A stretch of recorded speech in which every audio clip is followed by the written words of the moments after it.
श्रीशैलेश दयापात्रं दीभक्त्यादिगुणार्णवम् यतीन्द्रप्रवणं वन्दे रम्यजामातरमणिं लक्ष्मीनाथसमारम्भां नहतयामुनमध्यमाम् अस्मदाचार्यपर्यन्तां वन्दे गुरुपरम्परां यो नित्यमच्युतपदाम्बुजयुग्मरुग्म व्यामोगतस्तदितराणि नायमेने अस्मद्गुरोर्भगवतोऽस्तुतियैकसिन्धोः रामानुजस्य चरणौ शरणं प्रपद्ये मातापिता युवतयकास्तनजाय विभूतिः सर्वं यतेव नियमेन मथन्मयानाम् आद्यस्य न कुलपतेर्वकुलाभिरामं श्रीमत्तदङ्ग्रेकुलं प्रणमाहि मूर्धना भूतं तरस्य मखताप्रियभट्टनाथ श्रीभक्तिशारकुलशेखरयोगिवाघान् भक्ताङ्ग्रेण परकालयतीन्द्रनिष्ठान् श्रीमत्पराङ्कुशमुनिं प्रणतोऽस्मि नित्यं पुण्यां भोगविकासाय पापत्वान्तच्छयाय च श्रीमान् आविर्भूद्भूमौ रामानुजदिवाकरः काषाय शोभिकमनीयशिखानिवेशं दण्डद्वयोद्भलकरं विमलोपवीतं उद्यन्ति ये सनिधम् उल्लसद्धूर्धपुण्ड्रं रूपं तवास्तु यतिराजति सूर्ममहाग्र्ये. சுவாமி எம்பெருமானாருடைய அனுக்கிரகத்தாலே அவருடைய ஆச்சரியமான ஸ்ரீபாஷ்யம் என்று சொல்லக்கூடிய பிரம்மசூத்திரத்தை வியாக்கியானமாகிட்டருடைய அந்த விஷயத்தை நாம் அனைவரும் சுலபமாகவும் சுருக்கமாகவும் நம்முடைய அறிவுக்கு எட்டினாற் போலவும் அவருடைய அனுக்கிரகத்தாலே பெற வேண்டும் என்று பிரார்த்தித்தபடியாலே அந்த மருமனுடைய நல்லாசியுடன் முதலையாண்டான் கந்தாடை தோழப்புடைய வம்சத்துடைய நல்லாசியுடன் சீனிவாச மகாகுரு என்று சொல்லக்கூடிய ஆச்சரியமான தொடையாசா சுவாமியுடைய சிஷ்யராக இருக்கக்கூடிய ஸ்ரீனிவாச சுவாச்சாரியார் அனுகிரகித்த யதீந்திரமத தீபிகா என்கிற கிரந்தத்தை நேற்றைய தினம் தொடங்கி அனுபவிக்க பிராப்தமாகி உள்ளோம். இந்த அனுபவம் பரிபூர்ணமான ஒரு மனநிறைவை கொடுக்கக்கூடிய ஒரு அனுபவமாக இருக்க வேண்டும் என்று அதே எம்பெருமானாருடைய திருவிடையை பிரார்த்தித்துக் கொண்டு எதற்காக இந்த வார்த்தை தெரிவிக்கிறேன் என்றால், நேற்றுக்கு முடிஞ்சது பிறகு சில பேரை கொஞ்சம் போன் பண்ணா, கொஞ்சம் சிரமமா இருக்கும் போல் இருக்கே சுவாமி அப்படின்னா. சிரமம் ஒன்றும் கிடையாது. ஏன்னா அடியன் சிரமத்தை போல தெரிவித்தேன், அது உண்மைதான். ஆனால் அத சிரமம் இருக்குமான்னா நிச்சயம் இருக்காது. ஆச்சாரனுடைய சம்பந்தம் இருக்கிற வரைக்கும் நமக்கு எந்த சிரமமும் இருக்காது. அவர் சுலபமா கொடுத்துருவார். பகவானை நம்பினாலாவது கொஞ்சம் சிரமங்கள் வருவதற்கான வாய்ப்புகள் இருக்கு. நேரடியாவே சொல்றேன் அடியே. ஆனால் ஆச்சாரம் நம்பின்னு இருக்கோம். காரே கருணை ராமானுஜா இக்கடலிடத்தில் ஆரே அறிபவன் என் அருளின் தன்மை. அதனால சிரமமே இருக்காது, நன்னா புரியும். ரெண்டாவது, நம்ம ஆத்துக்குள்ளேயே நம்ம குழந்தைகளை எதிர்த்து பேசுவா. இந்த மாதிரிலாம் நீங்க சொல்றீங்களே, இதுக்கெல்லாம் ப்ரூஃப் இருக்கா? இதுக்கெல்லாம் நமக்கு ஏதாவது உதாரணம் காட்டலாமே அப்படின்லாம் கேட்பா. அப்ப நம்ம முழிச்சுட்டே இருப்போம். என்ன பண்ணலாம்? குழந்தைக்கு பதில் சொல்ல முடியாம போயிடும். நமக்கு மன வருத்தம் இருக்கும். நாம இப்படி இருக்கமே, குழந்தை இப்படி இருக்கு. ஏன்னா அவ பள்ளிக்கூடத்துக்கு போறா, 4 பேரை மீட் பண்றா, அவளுடைய கருத்துக்கள்லாம் இந்த குழந்தையுடைய மனசுல திணிக்க ஆரம்பிப்பா. அந்த கருத்துக்கள் திணித்தபடியாலே அதே கருத்தை கொண்டு வந்து நம்ம குழந்தைகள் நம்மகிட்டே வந்து சொல்லும்.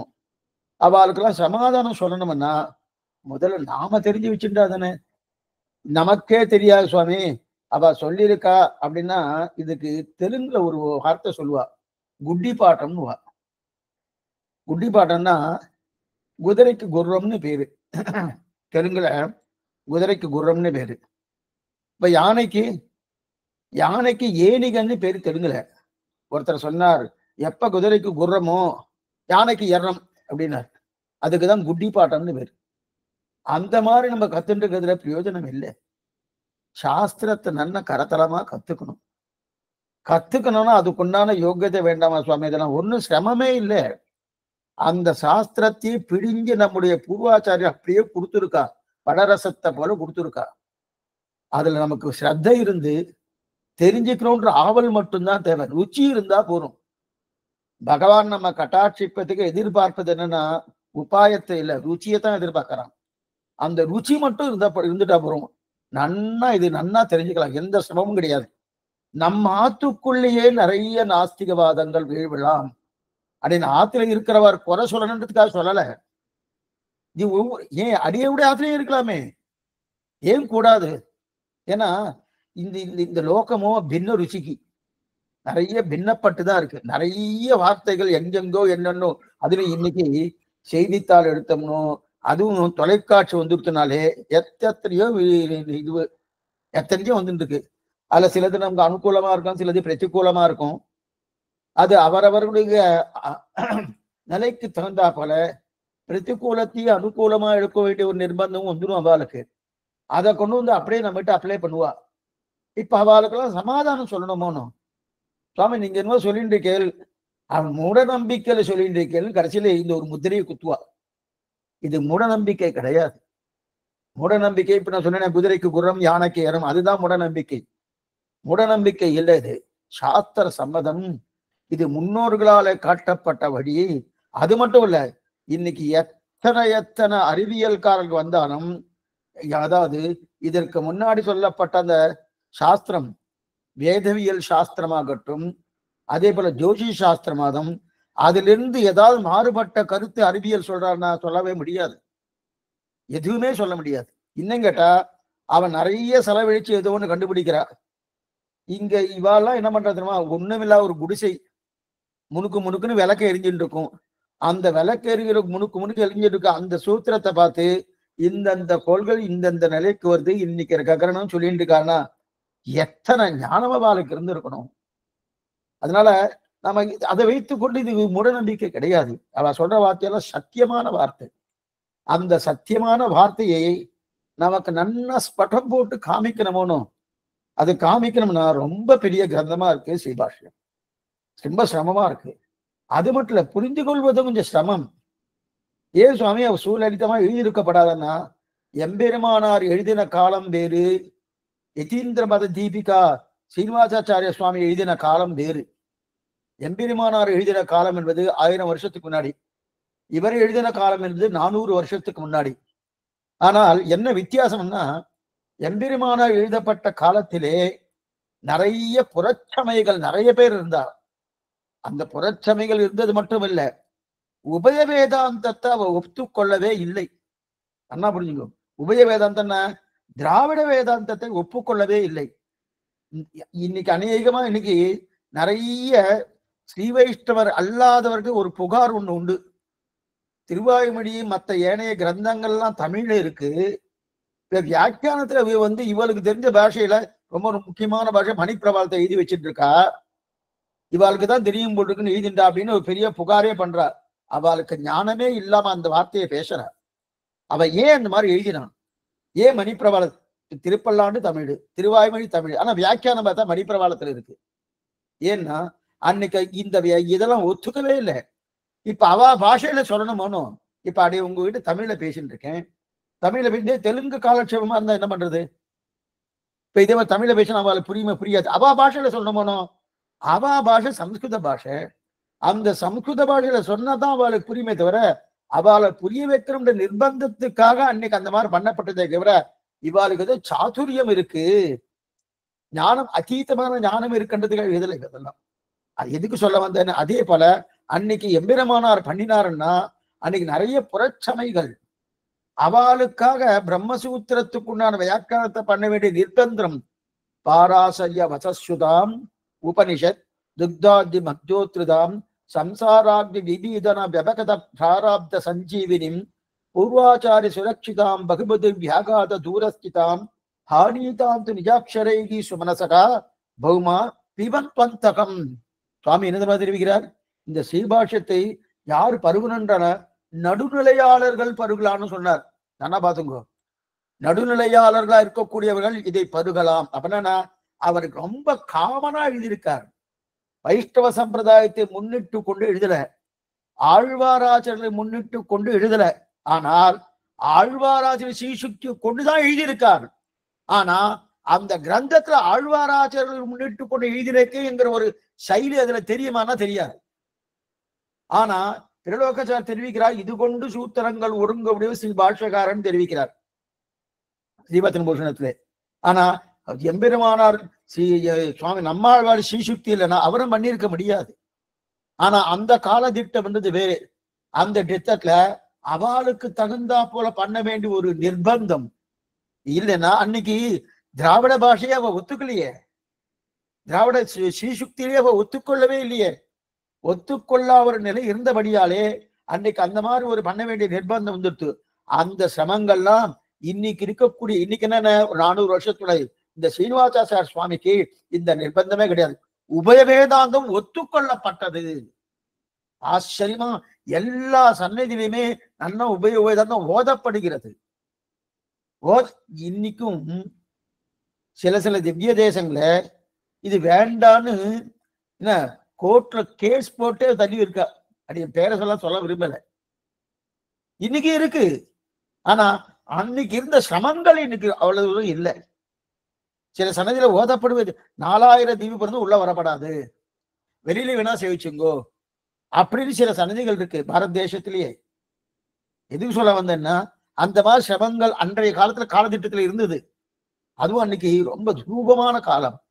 அதனால எம்பெருமான பண்ண வேண்டிய நிர்பந்தம், அந்த நிர்பந்தமே இல்லாம நமக்கு லலிதமா நன்னா புரியுற மாதிரி ஆச்சரியா புரியும். அதே மாதிரி என்ன ஆழ்வாவுடைய பாசுரங்கள் துணை கொண்டே பண்ணியிருக்கார்.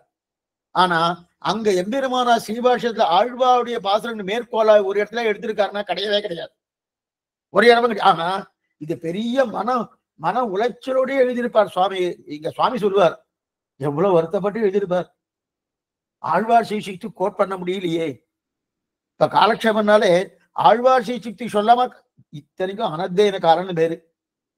அனத்தியனக்காரத்துல சேவிக்கப்படாத தவிர தாராளமா காலக்ஷேபங்களுக்கு அந்த காசரங்களை எடுத்து கையாளலான்னு நம்ம சம்பிரதாயம் ஒத்துக்கொள்ளப்பட்டிருக்கு. ஆனா அது கூட அவரால் பண்ண முடியல. பண்ணாவ ஒத்துக்க மாட்டார். அந்த நிர்பந்தம் அங்க இருந்தது. அந்த நிர்பந்தங்கள் இதுவுமே இல்லாமல் ரொம்ப சூழலித்தமா நமக்கு ஆனந்தமா கொடுத்திருக்காரு இல்லையா. அதனால எந்த சிரமமும் கிடையாது, நல்ல தாராளம் பார்க்கலாம். ஆனா இதை தெரிஞ்சுட்டோம்னே நமக்கே ஒரு புத்துணர்ச்சியை கொடுக்கும். ஆனா தெரிஞ்சு புரியறதுக்கே இப்படியேதான் குறைஞ்சபட்சம் 4-5 மாசமா தான் ஆகும். 4-5 மாசமா ஈஸியா அதை நினைச்சுட்டு இருக்கா, இன்னும் தள்ளி கூட போகலாம். ஆனா நமக்கே ஒரு புத்துணர்ச்சி கொடுக்கும். ஓ இதெல்லாம் இப்படி இருக்கா இப்படி இருக்கா, அவெல்லாம் இந்த மாதிரி பேசுறாளே என்ன தப்பு தெரியுது, சாஸ்திர சம்மதம் இல்லை பேசுறான்னா அவளுக்கு இந்த பேசும்படியான ஒரு தன்மையிலே அதுக்கு சமாதானம் இருக்கானா இல்லை, அது அப்படிதான் விடுவா. சமாதானம் ஆனா நம்ம புராணம் எல்லாம் படிச்சிருக்கா இல்லையா. ரெண்டாவது இன்னைக்கு ஆட்சேபனம் பண்ணக்கூடிய சுவாமிகள் யாருக்குமே அநேகமா அவ்வளவு தூரம் அவளுக்கெல்லாம் ஒன்றும் தெரியறதில்லை. அவ சொன்னா நான் சொல்லிட்டு இருக்கேன், நீ ஏன் இந்த கேள்வி கேட்ட அப்படின்னா எனக்கு தெரியாது சுவாமி, அவ கேட்டுண்டா அதனால நான் கேட்டுங்க. இவனுக்கா எந்த ஞானமும் கிடையாது, இந்த அறிவும் கிடையாது. ஏன்னா சம்பிரதாயத்துக்குள்ளேயே சில வாத போர்கள்லாம் நிறைய இருக்கு. ஏன் சம்பிரதாயத்துக்குள்ளேயே இதெல்லாம் சில இதெல்லாம் பண்ணிட்டு இருக்கா இருக்கட்டும். அதே மாதிரி சுவாமி அன்னைக்கு இன்னைக்கு எப்படியோ அதே மாதிரி அன்னைக்கு கூட எல்லா வாதத்துக்கும் சுவாமி போக மாட்டார்.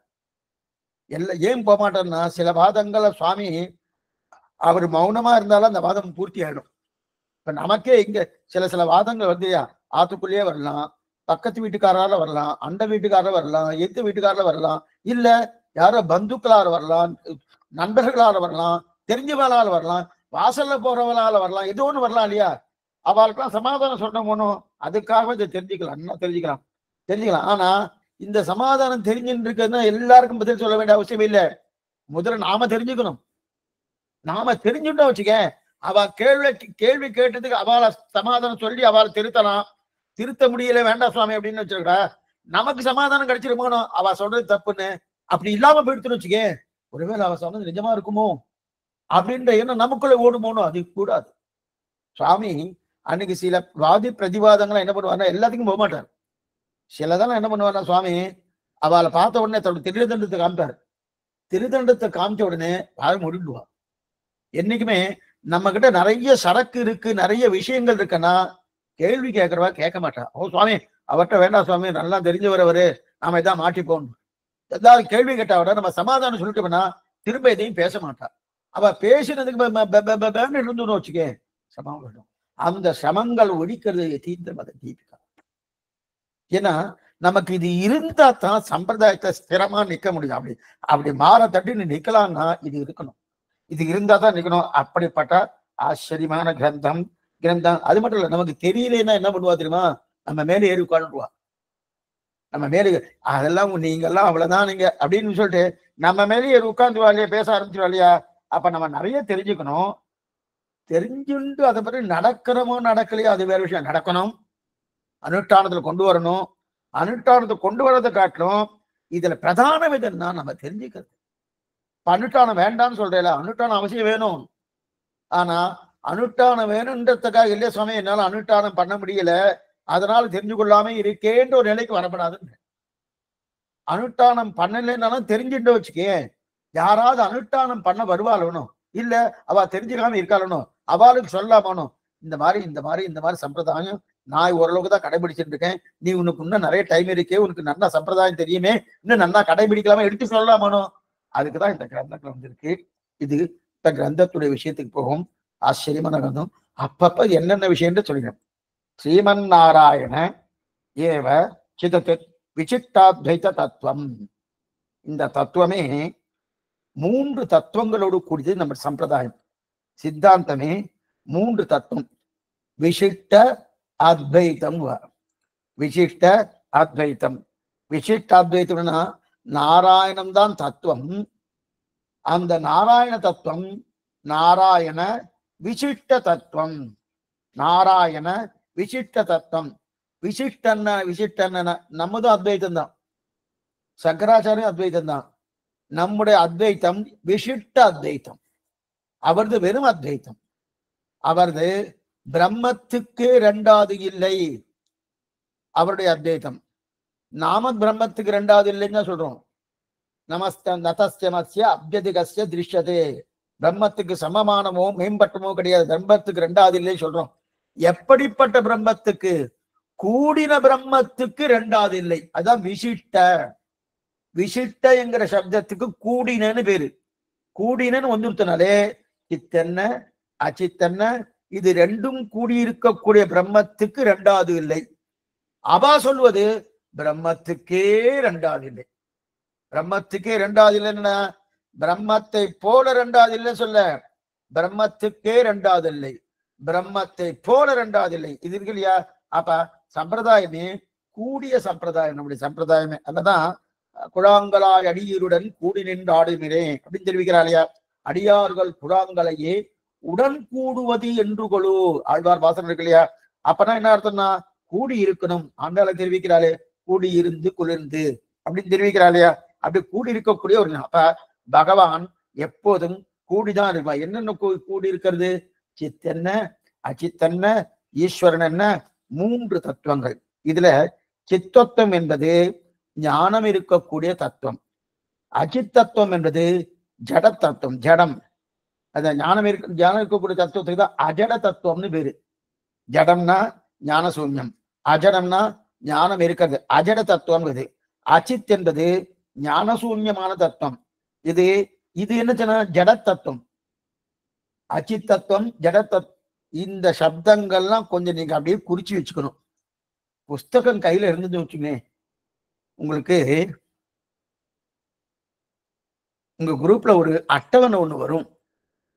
வந்துருத்தோ இல்ல வரப்போறதோ தெரியாது, வரப்போறது. அது லோகதேசம் குரூப்லயும் வரும், அதே போல வையாரம் குரூப்லயும் வரும். அந்த அட்டவணை வரும். அந்த அட்டவணைப்படிதான் அடி தெரிவிக்க போறேன். அந்த அட்டவணையில முதல்ல என்னன்னு தெரிவிக்கிறேன். அது 2 சுவாமி பிரிக்கிறார். ரொம்ப ஆச்சரியமான கிரந்தம், ரொம்ப நல்லா இருக்கும். நமக்கு எடுக்க எடுக்க அடுத்தது என்ன அடுத்தது என்ன அடுத்ததுன்னு இந்த மாதிரி வந்துட்டே இருக்கும். 2 பிரிக்கிறார். முதல்ல இதை முடிச்சுட்டு சொல்ல வரேன்.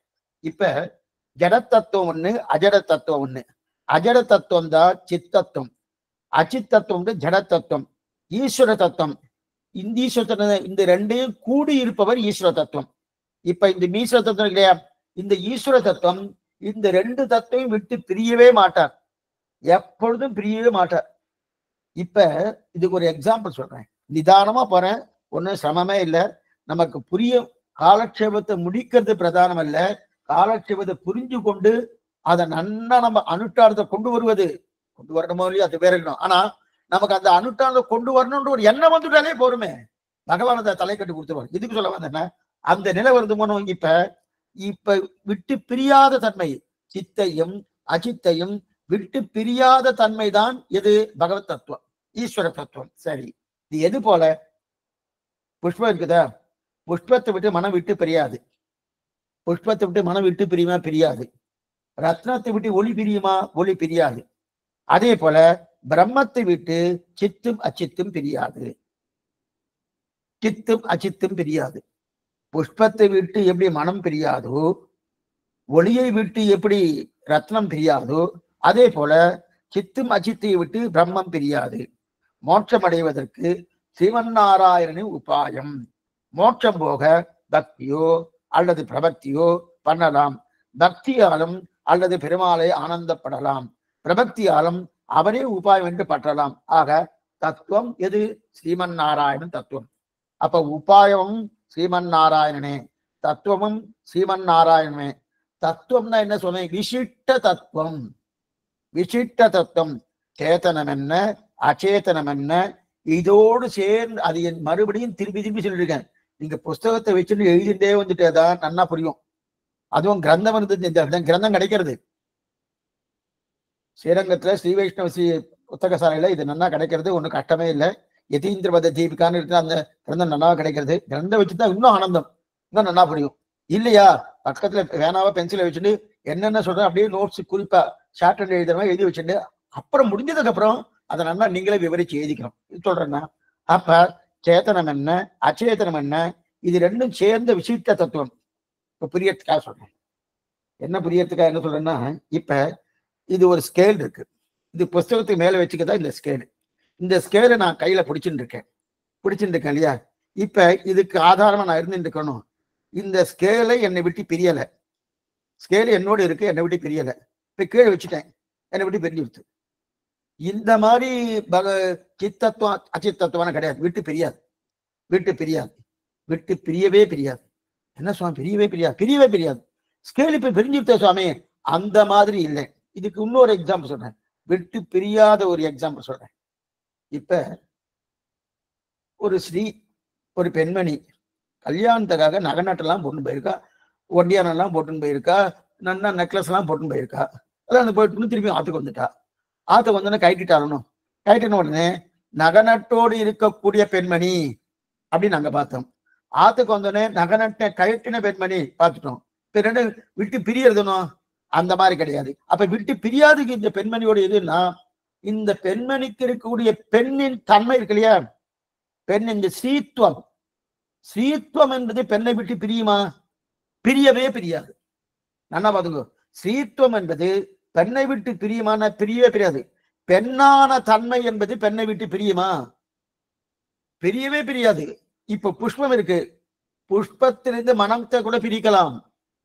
ஆனா புஷ்ப தன்மைன்னு ஒண்ணு இருக்கு இல்லையா, அந்த புஷ்பத்தன்மை பிரிஞ்சா பிரியமான? பிரியவே பிரியாது. புஷ்பத்தன்மை பிரிஞ்சா அது புஷ்பமே இல்லை. அதே போல ஸ்ரீத்துவத்துடைய தன்மை பிரிஞ்சா ஸ்ரீத்துவமே இல்லை. அப்ப ஸ்ரீத்துவங்கிற தன்மை பிரியாதனோ.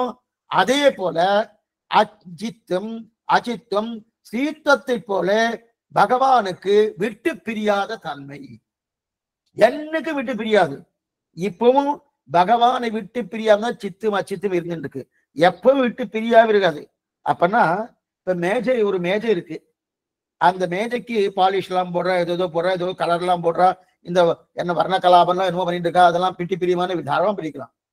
எப்படி சுவாமி பிரிக்கலாம்னா, அதை மேஜை பண்ண ஒரு கூப்பிட்டு கேட்டுக்கன்னா அதுக்கு நான் ஒரு அமிலம் இருக்கு, அமிலத்தை போட்டா அதெல்லாம் கல்ல வந்துடும்னாரு. ஆனா மேஜையான தன்மை இருக்கு இல்லையா, அது பிரிக்க முடியுமான்னா பிரிக்க முடியாது.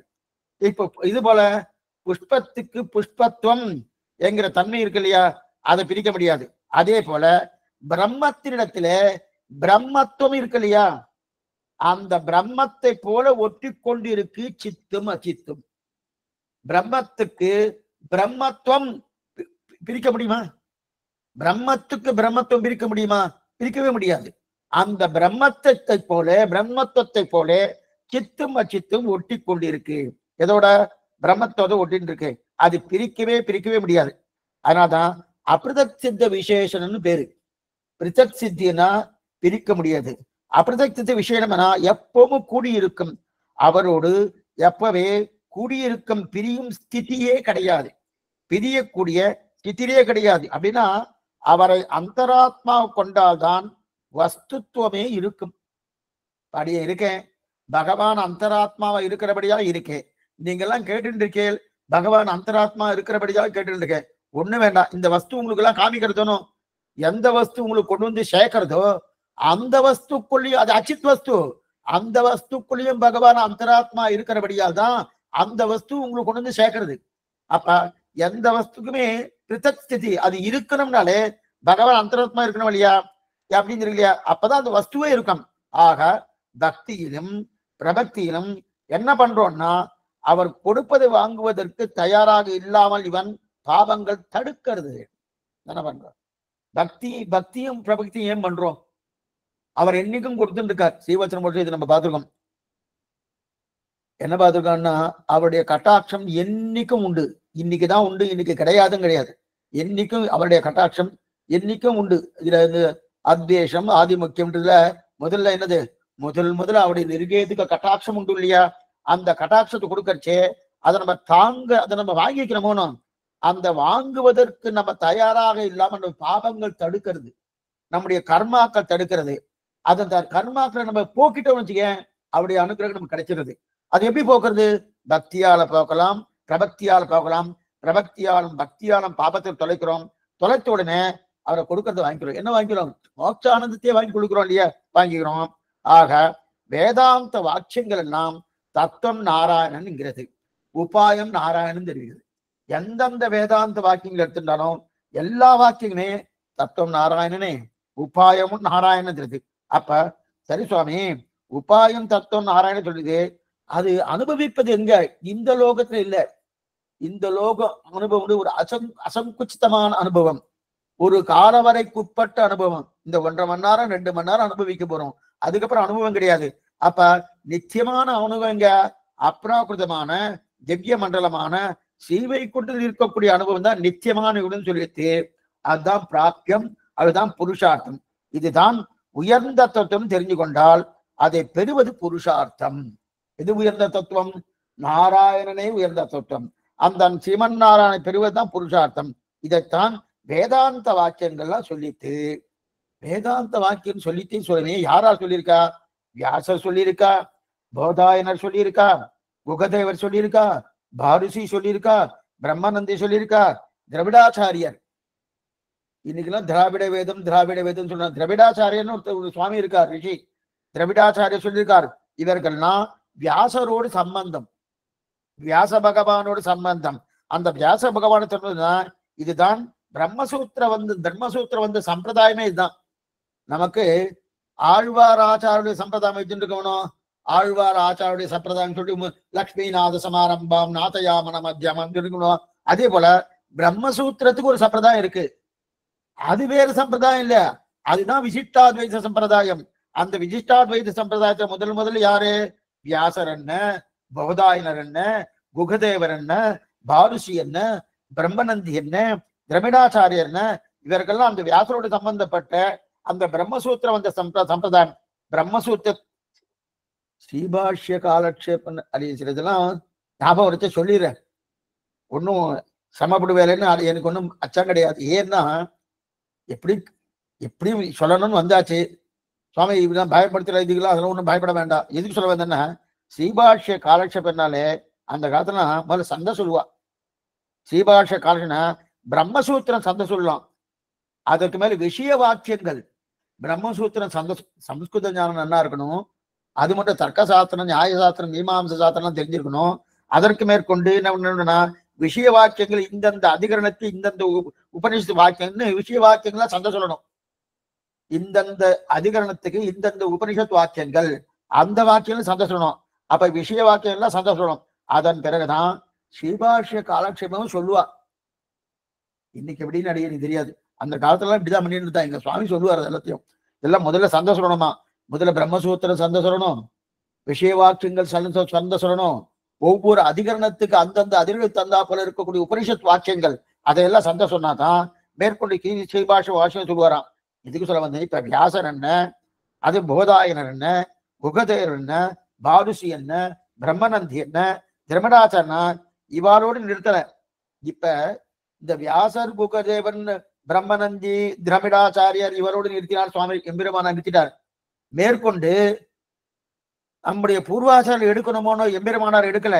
ஆனா நம்ம சீனிவாசாச்சாரியர் என்ன பண்ண இவரோடு நிறுத்தல. இந்த புத்தகத்தை எழுதி வைப்பதன் பெருமை என்னன்னா, ஸ்ரீ பராங்குஷ, ஸ்ரீ பரகால, ஸ்ரீ நாதமுனி, யாமுனமுனி, அது யதீந்திரர் பிரவൃத்திகள் சேர்ந்துதான் இந்த புத்தகத்தினுடைய ஏற்றம். அப்ப ஸ்ரீபாஷ்யத்துக்கு உண்டான ஏற்றத்தை காண இதுக்கு ஏற்றம் என்னன்னா, ஸ்ரீபாஷ்யத்துக்கு வெறும் பிரம்மசூத்திரத்துடைய அதிகாரிகள் மட்டும்தான் போட்டிருக்கார் சுவாமி எம்பெருமானார். அதற்கு மேற்கொண்டு ஆழ்வாராச்சாரியர்கள் அதுல சேர்த்தார்னா சேர்ப்பதற்கு பார்த்தோம் கொஞ்ச நேரத்துக்கு முன்னாடி, சேர்ப்பதற்கு வாய்ப்பு இல்லாம இருந்தது. ஏன்னா அந்த கந்தமே புறச்சமையலுக்காக சொல்ல வேண்டிய ஒரு நிர்பந்தம். ஆனா அந்த நிர்பந்தமே யாருக்கு, சீனிவாசாச்சார சுவாமிக்கு இல்லை. நிர்பந்தம் இல்லாமடியா என்ன கேட்கிறாரு, இதுல பராங்குசர் என்ன, பரகாலன் என்ன, நாதமுனி என்ன, யாமுனமுனி என்ன, யதீஸ்வரர் என்ன, இந்த பிரவೃத்திகள்லாம் சேர்ந்துதான். அது மாத்திரம் இல்ல, வேதாந்த தேசிகர் என்ன, மணவாள மாமணிகள் என்ன, இந்த பிரவೃத்திகள் சேர்ந்ததுதான் இந்த புத்தகத்துக்கே ஏற்றம். ஏன்னா இதற்கு முன்னாடி ஸ்ரீபாஷ்யத்தில் வியாசர், குகதேவர், திரமணி இவர்கள் நிறுத்திட்டார். ஆனா அவர் உள்ளம், எம்பெருமானார் உள்ளம் முழுவதுமே நம்மாழ்வார் இருந்தாலும் பேசுறதெல்லாம் அவளை பார்த்து பேச வேண்டியிருக்கு, அவளை பார்த்து பேச வேண்டியது, சம்பிரதாயத்தோடு பேச முடியாது, அது மதத்தோடு பேசணுமோ பேசுறது. அதனால அதை சொல்லாம வருத்தப்பட்டு நிறுத்தினார். ஆனா அந்த வருத்தமே இங்க சீனிவாச சுவாமிக்கு இல்ல. நன்னா நாதவனி என்ன, யாமுனாச்சாரியர் என்ன, சுவாமி நம்மாழ்வார் என்ன, அந்த வரத்தப்பேடி நிலையமும் உபய வேதாந்தம் நன்னா வளர்ந்த காலம் இந்த காலம். இதே 16ஆம் நூற்றாண்டு 17ஆம் நூற்றாண்டுல நன்னா வளர்ந்த காலம். ஆனா அந்த காலத்துல ரொம்ப சிரமப்பட்டது பெருமனாருடைய காலம். இதுக்குள்ள வந்து என்ன, அந்த சிரமமே இல்லை. அதனால நம்ம நன்னா களிப்போடு, நன்னா சிரிப்போடு, நன்றா ஆனந்தத்தோடு இதை நன்னா கெடுக்கலாம். அதனால்தான் சொல்ல வேண்டிய நிர்பந்தம். இப்ப காலத்தில் உபய வேதாந்தம் நன்றாக உயர்த்தப்பட்டது. அதனால் தைரியமாக சொல்லிக்கிறார். ஏன் சொல்றாருன்னா, பராங்குச, பரகால, நாதமுனி, யானமுனி, யதிவராதிகள் தொடக்கமானவர் மதத்தை ஸ்தாபித்துள்ளார்கள். இவர்களும் நன்னா சொல்லிட்டா. அதை உன் குழந்தைகளுக்கு புரியும்படி உரைக்கிறேன் சொல்றார். நம்முடைய குழந்தைகளுக்கு புரியும்படி உரைக்கிறேன். வேதாந்தம் என்ன சொல்லிட்டோ அதுதான் நான் சொல்லுவேன். நம்முடைய சம்பிரதாயத்துல பேசிட்டே பேசும் ஏக்க கண்டர்கள். வளர்த்ததனால் பயன் பெற்றே வருகவென்னு மனக்கிளிய கைகூப்பி வணங்கினான்னு கிளியத்தான் கொண்டாடுவா, குயில கொண்டாட மாட்டான். கிளியை ஏன் கொண்டாடினா பேசிட்டே பேசும். ஆனா கிளியுடைய குரல் நன்னா இருக்காது. இருந்தவரை சொன்னதை திருப்பி சொல்றதுன்னு நம்முடைய சம்பிரதாயத்தமே அதுதான்.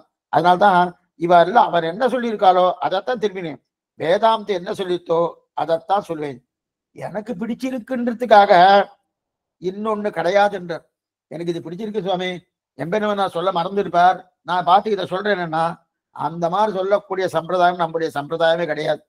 அப்ப அவன் முன்னோரு முடிந்த முறைதப்பாமல் கேட்டு பின்னோர்ந்து தாமதனை பெற்று எங்கள் ஆச்சாரியர்கள் அந்த மாதிரி சொல்ல மாட்டார். சீனிவாசாச்சாரியர் தெரிவிக்கிறார் அவருடைய ஸ்ரீசுக்தி.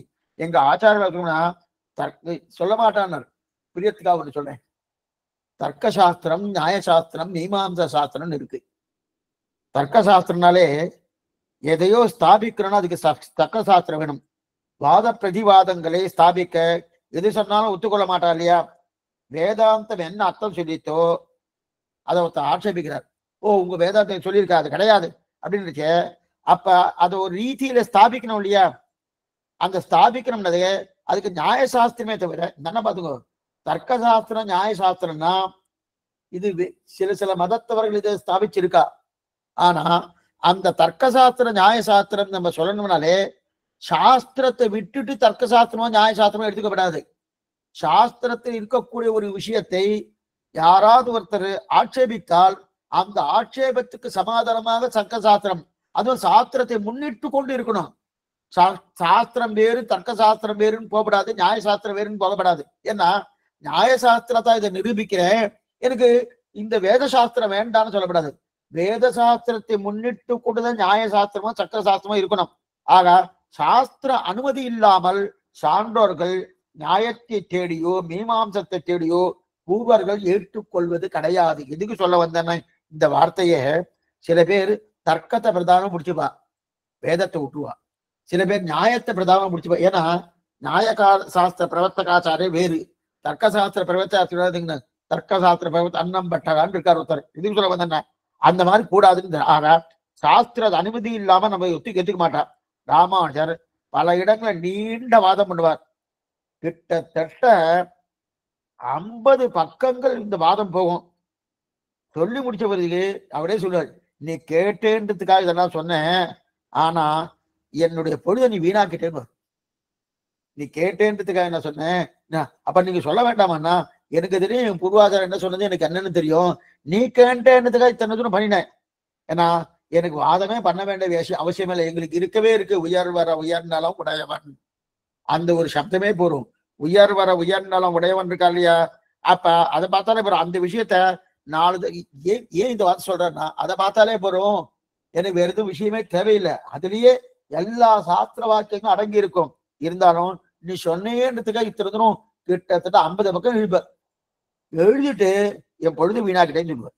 அப்ப அதை விடுத்து உன்னை தர்க்க சாஸ்திரம் மீமாம்சத்தை நான் பேச நான் வரவில்லை என்ற. ஆக சாஸ்திரத்தை ஸ்தாபிக்க தர்க்கம் போகணும் அப்படின்னு, சாஸ்திரத்தை ஸ்தாபிக்க தர்க்கம் சாஸ்திரம் மீமாம்ச சாஸ்திரம் நியாய சாஸ்திரம் வெளியே தவிர சாஸ்திரத்தை விட்டுட்டு கிடையாது. சரி, சில பேர்னா சம்பாதிக்கிறதுக்காக சம்பாதிக்கப்படாது. சில பேர் சொல்லுவா இதை வச்சு இன்னைக்கு சேவா காலம் வச்சுட்டு சில பேர் சம்பாதிக்கவே இருக்கா. யாரையும் குறை சொல்றதுக்காக இல்லை, அதெல்லாம் கூடவே கூடாது. சேவிப்பதே பிரயோஜனம், வாதம் பண்ணுவதே பிரயோஜனம் அப்படிதானே இருந்திருக்கா. இதுக்கு சொல்ல வந்தேன்னா அப்ப இத்தனை இப்ப நாம சில பேர் வேற மாதிரி பண்ணுவா. உத்தியோகத்துக்கு போவா, சம்பாதிக்கணும் உதவிடுவா. அவ சம்பாதிச்சுதான் வீட்டுல வந்து அவ அரிசி புழங்கணும், பருப்பு புழங்கணும், அவ அடுப்பை பத்த வைக்கணுங்கிற நிலையே இருக்காது. சம்பாதிக்கிறதுக்காக சொல்லணும். சில பேர் எப்படி இருக்கான்னா சம்பாதிக்கிறதுக்காக போக மாட்டா, ஆனா போனதான் சம்பாத்தியம், வேற வழி கிடையாது, அதுக்காக போவா. சில பேர் அதை ஹாபியா வச்சுக்கிறானோ, இது ஒரு ஆனந்தமா இருக்குன்னு வச்சுக்கா இல்லையா. ஆனா இங்க நாம எப்படி தெரியுமா வச்சுக்கணும், இன்னைக்கு பல பேர் என்ன தெரியுமா பண்ணிட்டு இருக்கா, அவளுக்கு என்ன தேவையோ அந்த தேவையை தாண்டிதான் சம்பாதிக்க போறா. என்ன பாத்துக்கணும், தேவையை நமக்கு என்ன தேவையோ ஒரு நாளுக்கு 30 ரூபாய் இருந்தா போறோம், அதுக்கு மேல இன்னைக்கு இருக்கிற பட்சம் 30 ரூபாய் இருந்தா போறோம், அதுக்கு மேல தேவை இருக்காது. ஆனா ஒரு நாளைக்கே கிட்டத்தட்ட 3000 ரூபாய் சம்பாதிக்கிறார். 3000 ரூபாய் சம்பாதிக்கணும், 3000 ரூபாய் ஒரு நாளைக்கு செலவழிப்பாரானா? செலவழிக்க மாட்டான். இருந்தாலும் பண்றாளே அப்படின்னா அப்ப தேவைக்குமே 99% ஆயிட்டு இருக்கு. எதுக்கு இதை சொல்லிட்டு இருக்கேன்னா, அத்தனை நேரத்தை வீணாக்கி 1% நேரம் தான் பகவத் விஷயம். அத்தனை நேரத்தை இன்னைக்கு 6 மணிக்கு காத்தால போலான்னா ராத்திரி 10 மணிக்கு வரா ஒரு குழந்தை. என்ன வயசு சுவாமி? 35 வயசு ஆயிடுச்சு சுவாமி, இப்பதான் கல்யாணம் ஆயிடுச்சு, மனைவிய ராத்திரி இது 10:30 மணிக்கு 11 மணிக்கு பாக்குறாரு, உடனே தூங்கிறார். காலத்தால எழுந்து 6 மணிக்கு பல்ல தேய்ச்சுட்டே இருக்காச்சு, ஊட்டிகிட்டே இருக்கா, போயிட்டே இருக்கா அப்படின்றா இல்லையா? அந்த மாதிரி இருந்த பிரயோஜனம். அப்ப 1% பகுதி விஷயம் இருந்தா அப்ப சம்பாதித்ததே புருஷார்த்தமே நினைக்கணும். நமக்கு கர்ணகாலை பேருங்கள் கொடுத்தது இந்த புருஷார்த்தத்தை ஒரு உபாய மார்க்கம். இது என்ன, நமக்கு உபாயம் எது? பகவான் திருவடி என்ன நினைக்கிறோம்னா, ஆனா புருஷார்த்தம் தான் கைங்கரியம் நினைக்கணும். இது இத்தனை நினைக்கணுமோனோ அப்படி. திருச்சாமி சரி இதெல்லாம் சொல்லிட்டு இருக்கல, எதுக்காக இதெல்லாம் சொல்லி இருக்கிற? ஒண்ணுமே இல்லை. அவர் சொல்றாரு, சீனிவாசா சார் சொல்றாரு, அந்த நிலையோடு இருக்கணும். அது மட்டும் இல்ல, இப்ப நான் உங்களுக்கு சொல்ல போறேன், யார் அவர் சொல்றாரு, உங்களுக்கு சொல்ல போறேன், என்னுடைய புத்திக்கு எட்டவர்களுக்கு உங்களுக்கு சொல்றேன். சொல்றது நான் இல்லை, மகாச்சாரியரான சுவாமி தொட்டையாச்சார சுவாமி அவர் அவருடைய கிருபையோடு கூடிய அடியேன் சொல்றேன். இந்த திருவேங்குடின் கிருபையால சொல்றேன், அடியுடைய ஆச்சாருடைய கிருபையால் சொல்றேன். அப்படிப்பட்ட அடியேன் இந்த வேதாந்த மதத்தை ராமானுஜ சாதித்த சித்தாந்தத்தின் சரித்திரத்தை சுருக்கமாக சொல்ல போகிறேன். அதற்கு தான் பெயர் யதீந்திர மத தீபிகா என்கிற பெயர். இதுக்கு சாரீரிக பரிபாஷான்னு பேர். இந்த யதீந்திர மத தீபிகா இருக்கு இல்லையா, இதுக்கு சாரீரக பரிபாஷா. சாரீரகம், சாரீரகம்னா இது பிரம்மசூத்திரத்துக்கு முன்னாடி இருக்கக்கூடிய 20 அத்தியாயங்கள். 20 அத்தியாயங்கள் சாரீரக மீமாம்சா பாஷ்யம் சொல்றோம். அதாவது 4 கூட்டல் 12 கூட்டல் 4 இந்த கணக்கு பேர் தான் சாரீரக மீமாம்சா. சாரீரக மீமாம்சா இதுக்குன்னு புஸ்தகம்லாம் நிறைய வேலுக்கூட வரதாச்சார சுவாமி போட்டிருக்காரு, ரொம்ப ஆச்சரியமான புஸ்தகங்கள் சாரீரக மீமாம்சான்னு. இப்ப பூர்வ மீமாம்சம் முழுவதும் வேதத்தின் கர்ம விசாரம், சுருக்கமா சொல்றேன், ஏன்னா இதுக்கெல்லாம் போக வேண்டாம். பூர்வ மீமாம்சம் முழுதும் வேதத்தின் கர்ம விசாரம். அதன் பிறகு உத்தர மீமாம்சரை. மீமாம்சனா என்ன சுவாமி? முதல்ல நீங்க மீமாம்சன்னா பூஜ்ய விசாரே மீமாம்சான்னு பேரு. உயர்ந்த விஷயத்தை பத்தி பேசுவதை பற்றி சொல்வதா மீமாம்சான்னு பேரு. புரியத்துக்காக சொல்றேன். நம்ம ஆத்துல நம்ம குழந்தைகளோடும் தாயார் தகப்பனாரும் ஆழ்வார் ஆச்சார பத்தி பேசிட்டு இருக்கோம். மீமாம்சா பேசிட்டு இருக்கான்னு சொல்லணும். புரியல? இதுதான் அதுக்கு சரியான எக்ஸாம்பிள். இன்னைக்கு திருவங்கி ஆழ்வார் திருநட்சத்திரம், நாளைக்கு திருப்பான ஆழ்வார் திருநட்சத்திரம், நாளைக்கு எம்பெருமானார் திருநட்சத்திரம். இதை பத்தி நல்லா விவரமா பேசிட்டு இருக்கோம் வச்சுக்கேன். மீமாம்சா பத்தி பேசிட்டு இருக்கா யாராவது வந்து சொன்னா சரியா சொன்னான்னு அர்த்தம். இது அப்படின்னா பெரிய விஷயத்தை உயர்ந்த விஷயத்தை பத்தி பேசுறது மீமாம்சான்னு பேரு. அப்ப மீமாம்சால கர்ம மீமாம்சான்னு இருக்கு. அதே போல என்னது திராவிட பிரம்ம மீமாம்சான்னு இருக்கு. கர்ம மீமாம்சா இருக்கு, பிரம்ம மீமாம்சா இருக்கு. கர்ம மீமாம்சான்னு என்னது? அதுக்கு பூர்வ மீமாம்சான்னு பேரு. உத்தர மீமாம்சான்னு பிரம்ம மீமாம்சான்னு பேரு. உத்தர மீமாம்சா அத்தனையும் மீமாம்சானா பெரிய விஷயத்தை விசாரம் பண்றதுதான் மீமாம்சான்னு பார்த்தோம். நாம அதுக்கு எக்ஸாம்பிள் ஆழ்வாராச்சார சரித்திரத்தை பத்தி பேசுறது, அவருடைய சேட்டிதங்களை பேசுறது, அவருடைய குணநலங்களை பத்தி பேசுறது மீமாம்சான்னு பேர். அப்படி இருக்கச்சே இப்ப உத்தர மீமாம்சா என்று சொல்லக்கூடிய பிரம்ம மீமாம்சா பத்தி வியாசர் பண்ணினது. இதுக்குத்தான் பிரம்மசூத்திரன்னு பேர். அந்த பிரம்மசூத்திரத்துக்கு தான் வியாக்கியானம் ஸ்ரீபாஷ்யம். அந்த ஸ்ரீபாஷ்யத்தின் சுருக்கம் தான் யதீந்திர தீபிகா. இப்ப நம்ம என்ன பார்க்க போறோம்னா, வேதவியாசர் பண்ணின உத்தர மீமாம்சா, அந்த உத்தர மீமாம்சாவின் சுருக்க விஷயம் தான் இப்ப நம்ம பார்க்கணும். எவ்வளவு தூரம் உள்ள போயிட்டு பாருங்க. உத்தர மீமாம்சா அப்ப வேதவியாசர் பண்ணது இல்லையா? அப்ப இதுதான் 4 மொத்தம் 20 அத்தியாயம். எது? சாரீரகம். சாரீரகம் 20 அத்தியாயம். அதுல 4 அத்தியாயங்கள் பிரம்மசூத்திரம். அப்ப பூர்வ மீமாம்சா அத்தனையும் ஜெய்மினி பண்ணது. வேதவியாசுடைய சிஷ்யர் ஜெய்மினி. ஜெய்மினி தான் பூர்வ மீமாம்சா அத்தனையும் பண்ணார். இந்த பூர்வ மீமாம்சானா 16 அத்தியாயங்கள், 4 அத்தியாயங்கள் பிரம்மசூத்திரம். அதுல ஜெய்மினி பண்ணது பூர்வ மீமாம்சா. அந்த பூர்வ மீமாம்சா 2ஆ பிரிச்சாங்க. அதுல ஒண்ணு கர்மகாண்டம், மற்றொன்று தேவதா காண்டம்னு பேரு. இப்ப 3 காண்டம், மொத்தம் 20 அத்தியாயம். ரொம்ப கஷ்டப்படுத்த மாட்டேன், ஏன்னா இப்படி சொல்லிட்டே போனா கொஞ்சம் கன்ஃபியூஸ் ஆயிடும். மொத்தம் 20 அத்தியாயங்கள். இது ஸ்ரீபாஷத்துல ஆரம்பத்துல இதை தெரிவிப்பார். 20 அத்தியாயங்கள். 20 அத்தியாயத்துல முதல்ல கர்மகாண்டம் 1, தேவதா காண்டம் 1, பிரம்ம காண்டம்னு 1. அப்ப ஜெய்மினி பண்ண பூர்வ மீமாம்சத்தை 2ஆ பிரிப்பா. அதுல ஒண்ணு கர்மகாண்டம், மற்றொன்று தேவதா காண்டம். பண்ண வேண்டிய கர்மங்களை எல்லாம் விசாரித்தது கர்மகாண்டம். என்னென்ன கர்மாக்கள் பண்ணணுமோ அந்த கர்மாக்கள்லாம் விசாரித்தது கர்மகாண்டம். அது மட்டும் இல்ல, கர்மங்களால் ஆராத்தியமான தேவதைகள், எத்தனையோ தேவதைகளை, இந்திராதி தேவதைகள், அந்த தேவதைகளை பத்தி விசாரம் பண்றது தேவதா காண்டம். அவர்கள் தேவதா காண்டம். அந்த கர்மகாண்டம் 12, தேவதா காண்டம் 4. ஆனா பாத்துக்கோ, சாரீர மீமாம்சான்னு பார்த்தோமோ, அந்த சாரீரக மீமாம்சா 20 அத்தியாயங்கள். அதுல கர்மகாண்டம் 12, தேவதா காண்டம் 4, மொத்தம் 16. இது பூர்வ மீமாம்சான்னு பேரு. மீமாம்சா பூஜ்ய விசார மீமாம்சா, உயர்ந்த விஷயத்து விசாரம் மீமாம்சா. சரி, அந்த உத்தர மீமாம்சா தான். அந்த உத்தர மீமாம்சால சேர்ந்ததுதான் சாரீரகம். சாரீரகம்னு பேரு. அப்படின்னா இந்த சப்தம் எங்க இருந்ததுன்னா, நல்லா பாத்துக்கோ, 20 அத்தியாயத்துக்கு சொல்லிட்டு 12, 4, 4. 12 கர்ம விசாரத்தை பத்தி ஜெய்மினி எழுதினது. அதே ஜெய்மினியே தேவதா காண்டம், தேவதைகள், அந்த கர்மத்தால் ஆராதிக்கப்படும் தேவதைகள், இந்திராதி தேவதைகள் பத்தி சொல்லியிருக்கு. அது 14 அத்தியாயங்கள். எகைன் 4 அத்தியாயம் என்னன்னா பிரம்ம விசாரம். அதுதான் ஸ்ரீமத் நாராயண விசாரம். அது வியாச பகவான் பண்ணது. அதுக்குதான் பிரம்மசூத்திரன்னு பேரு. இதுக்கு சாரீரகம்னு பேரு. சரி, சாரீரகம்னா என்னது? இந்த சப்தம் எங்கிருந்து வந்தது?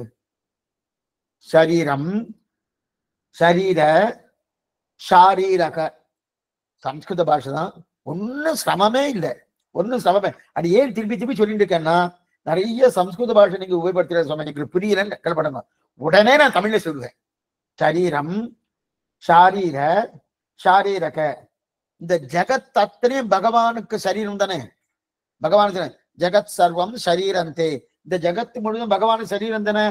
இந்த சரீரத்தை கொண்டதான பிரம்மம். அப்ப இந்த பிரம்மத்தை பற்றின விசாரம். அப்ப இப்ப நாமும் சித்தும் அச்சித்தும் அவனுக்கு சரீரம் தானே. அப்ப இத பத்தி தானே விசாரிக்க போறோம். அப்ப சரீரத்தை பத்தி விசாரிக்க போவதான் சாரீரகம். எவ்வளவு சுலபமா இருக்கு பாருங்க. நம்ம சாரீரக மீமாம்சா சாரீரக மீமாம்சா என்னவோ சொல்லிட்டு இருக்காரு சுவாமி, ஒண்ணுமே வாயில நுழைய மாட்டேங்குது. ஒண்ணும் கட்டம் இல்ல. சரீரம், அந்த சரீரத்தை விசாரம் சாரீரகம். அந்த சாரீரக மீமாம்சான்னு சொன்னா ஜகத்தையே சரீரமாக கொண்டிருக்கக்கூடிய பிரம்மத்தை பற்றின விசாரம். புரியுதா? ஜகத்தையே சரீரமாக கொண்டிருக்க பிரம்மத்தை பற்றின இதுதான் பிரம்ம விசாரம். அப்ப சரீர விசாரம்னா அதுதான் பூர்வ மீமாம்சை. பகவானை பற்றி விசாரிப்பது உத்தர மீமாம்சை. நல்லா புரியுதுங்க. சரீரத்தை பற்றி விசாரித்து பூர்வ மீமாம்சை, பகவானை பற்றி விசாரித்து பிரம்ம உத்தர மீமாம்சை. ஆக இந்த மகாச்சார கிருபை பற்றின என்னாலே இந்த நூல் சங்கிரகேன புரிந்து கொள்ள அளவிற்கு சுருக்கமாக கூறுகிறேன் அவரே தெரிவிக்கிறார். அப்படி அந்த ஸ்லோகத்தெல்லாம் எடுக்கல, எடுத்தோம்னா நாடியாடு எடுத்துக்கா. முதல்ல விஷயத்தை வந்து சொல்லிடுறேன். நான் சுருக்கமா சொல்றேன்றார். யாரு சொல்றாரு? அந்த சீனிவாசாச்சாரிய சுவாமி. அப்ப இது சுருக்கமா சொல்றேன். என்ன, என்னுடைய புத்திக்கு எட்டின அளவுக்கு சுருக்கமா சொல்றேன். எங்க ஆச்சாரியனு கொடுத்திருக்கார், அவர் நிறைய கொடுத்தார். என் புத்திக்கு ஏறின போனோம். சில பேர் என்ன சுவாமி இதைதான் சொல்ல நிறைய சொல்லியிருக்காரு, எங்க ஆச்சாரியன் அவ்வளவுதான் சொல்லிக் கொடுத்தார், அடி எனக்கு அவ்வளவுதான் சொல்லிக் கொடுத்தார், அதுக்கு மேல அவருக்கே தெரியல போட்டுன்னு சொல்லுவார். அந்த மாதிரி சொல்லல சுவாமி. எங்க ஆச்சாரியன் நிறைய கொடுத்திருக்கார், என்னுடைய புத்திக்கு எந்த அளவுக்கு எட்டி இருக்கோ அது அளவுக்கு கொடுக்குறேன், சுருக்கமா சொல்றேன்னாரு. சுருக்கமா சொல்றேன்னு சொல்லிட்டார் இல்லையா? இனிமேதான் நீங்க ஜாகிரதையா கேட்கணும். இந்த சுருக்கமா கொடுத்துட்டு வரணும். இப்ப இந்த பிரம்மசூத்திரத்தை அப்படியே சுருக்கிட்டார். இத நமக்கு நன்னா புரியும்படி சொல்லணும்னா இதுக்கு ஒரு அட்டவணை போடணும். அட்டவணை போட்டாச்சுன்னா கொஞ்சம் நன்னா இருக்கும். அட்டவணை எப்படி போடுறது? 10 அவதாரமா இதை பிரிக்கிறார். 10 அவதாரமா இதை பிரிக்கிறார். 10 அவதாரம்னா என்னென்ன சுவாமி, என்னென்ன உண்டுன்னா ஒண்ணுமில்ல சுவாமி. 10 அவதாரம் பிரிக்கிறார். அந்த 10 அவதாரம் பிரிக்கிறச்சே அதுல ஒவ்வொரு அவதாரத்துக்கும் ஒவ்வொரு தலைப்பு கொடுத்து இந்தந்த அவதாரத்துல இது இது இருக்கு, இது இது இருக்கு அப்படின்னு தெரிவிக்கிறார். ஒவ்வொன்றும் சொல்லிட்டே வரேன். நான் ஆச்சரியமா சொல்லிடுறேன். அதுக்கு ஒரு அட்டவணை கொடுத்திருக்கேன். 2 பிரிக்கிறார். ஒவ்வொன்னையும் 2 பிரிக்கிறார். பிரிச்சு பிரிச்சு பிரிச்சு பிரிச்சு கொண்டு வர்றார். கொண்டு வரச்சே அதுல ஒவ்வொன்னு பார்க்கச்சே கடைசியில நாம வந்துடுறோம். கடைசியில நாம வரோம். அந்த நாம வரச்சேதான் ஓ இதுதானா சுவாமி, இது நல்லாவே தெரியுமே அப்படின்னு தெரியல. அந்த நிலையில் நம்ம கொடுத்துடுறார். இப்ப ஒவ்வொன்னா சொல்லிட்டு வரேன். முதல்ல பார்த்துட்டு வாங்க. ஒரே விஷயம், புஸ்தகம் இருக்கிறா, புஸ்தகம் எடுத்துட்டானா நல்லது. புஸ்தகம் இல்லாதவா இதுக்கு உங்களுக்கு ஒரு அட்டவணை கொடுத்துருக்கேன். பட் இப்பவே நீங்க பார்க்க முடியாது. அந்த அட்டவணையில 10 விதமான இது எடுத்திருக்காரு. அவதாரிகை எடுத்திருக்காரு. 10 விதமான அவதாரிகை. 10 விதம் அவதாரினா ஒவ்வொரு அவதாரிகளும் ஒவ்வொன்று சொல்ல வர்றார். அவதாரிகைன்னா அவதாரம்னு வச்சுக்கலாம். ஒவ்வொரு அவதாரிலையும் ஒவ்வொரு சொல்ல வர்றார். என்னன்னா இப்ப ஒவ்வொன்றா சொல்ற பாருங்க. அதாவது இதுக்குன்னு ஒரு படம் போட்டிருக்க.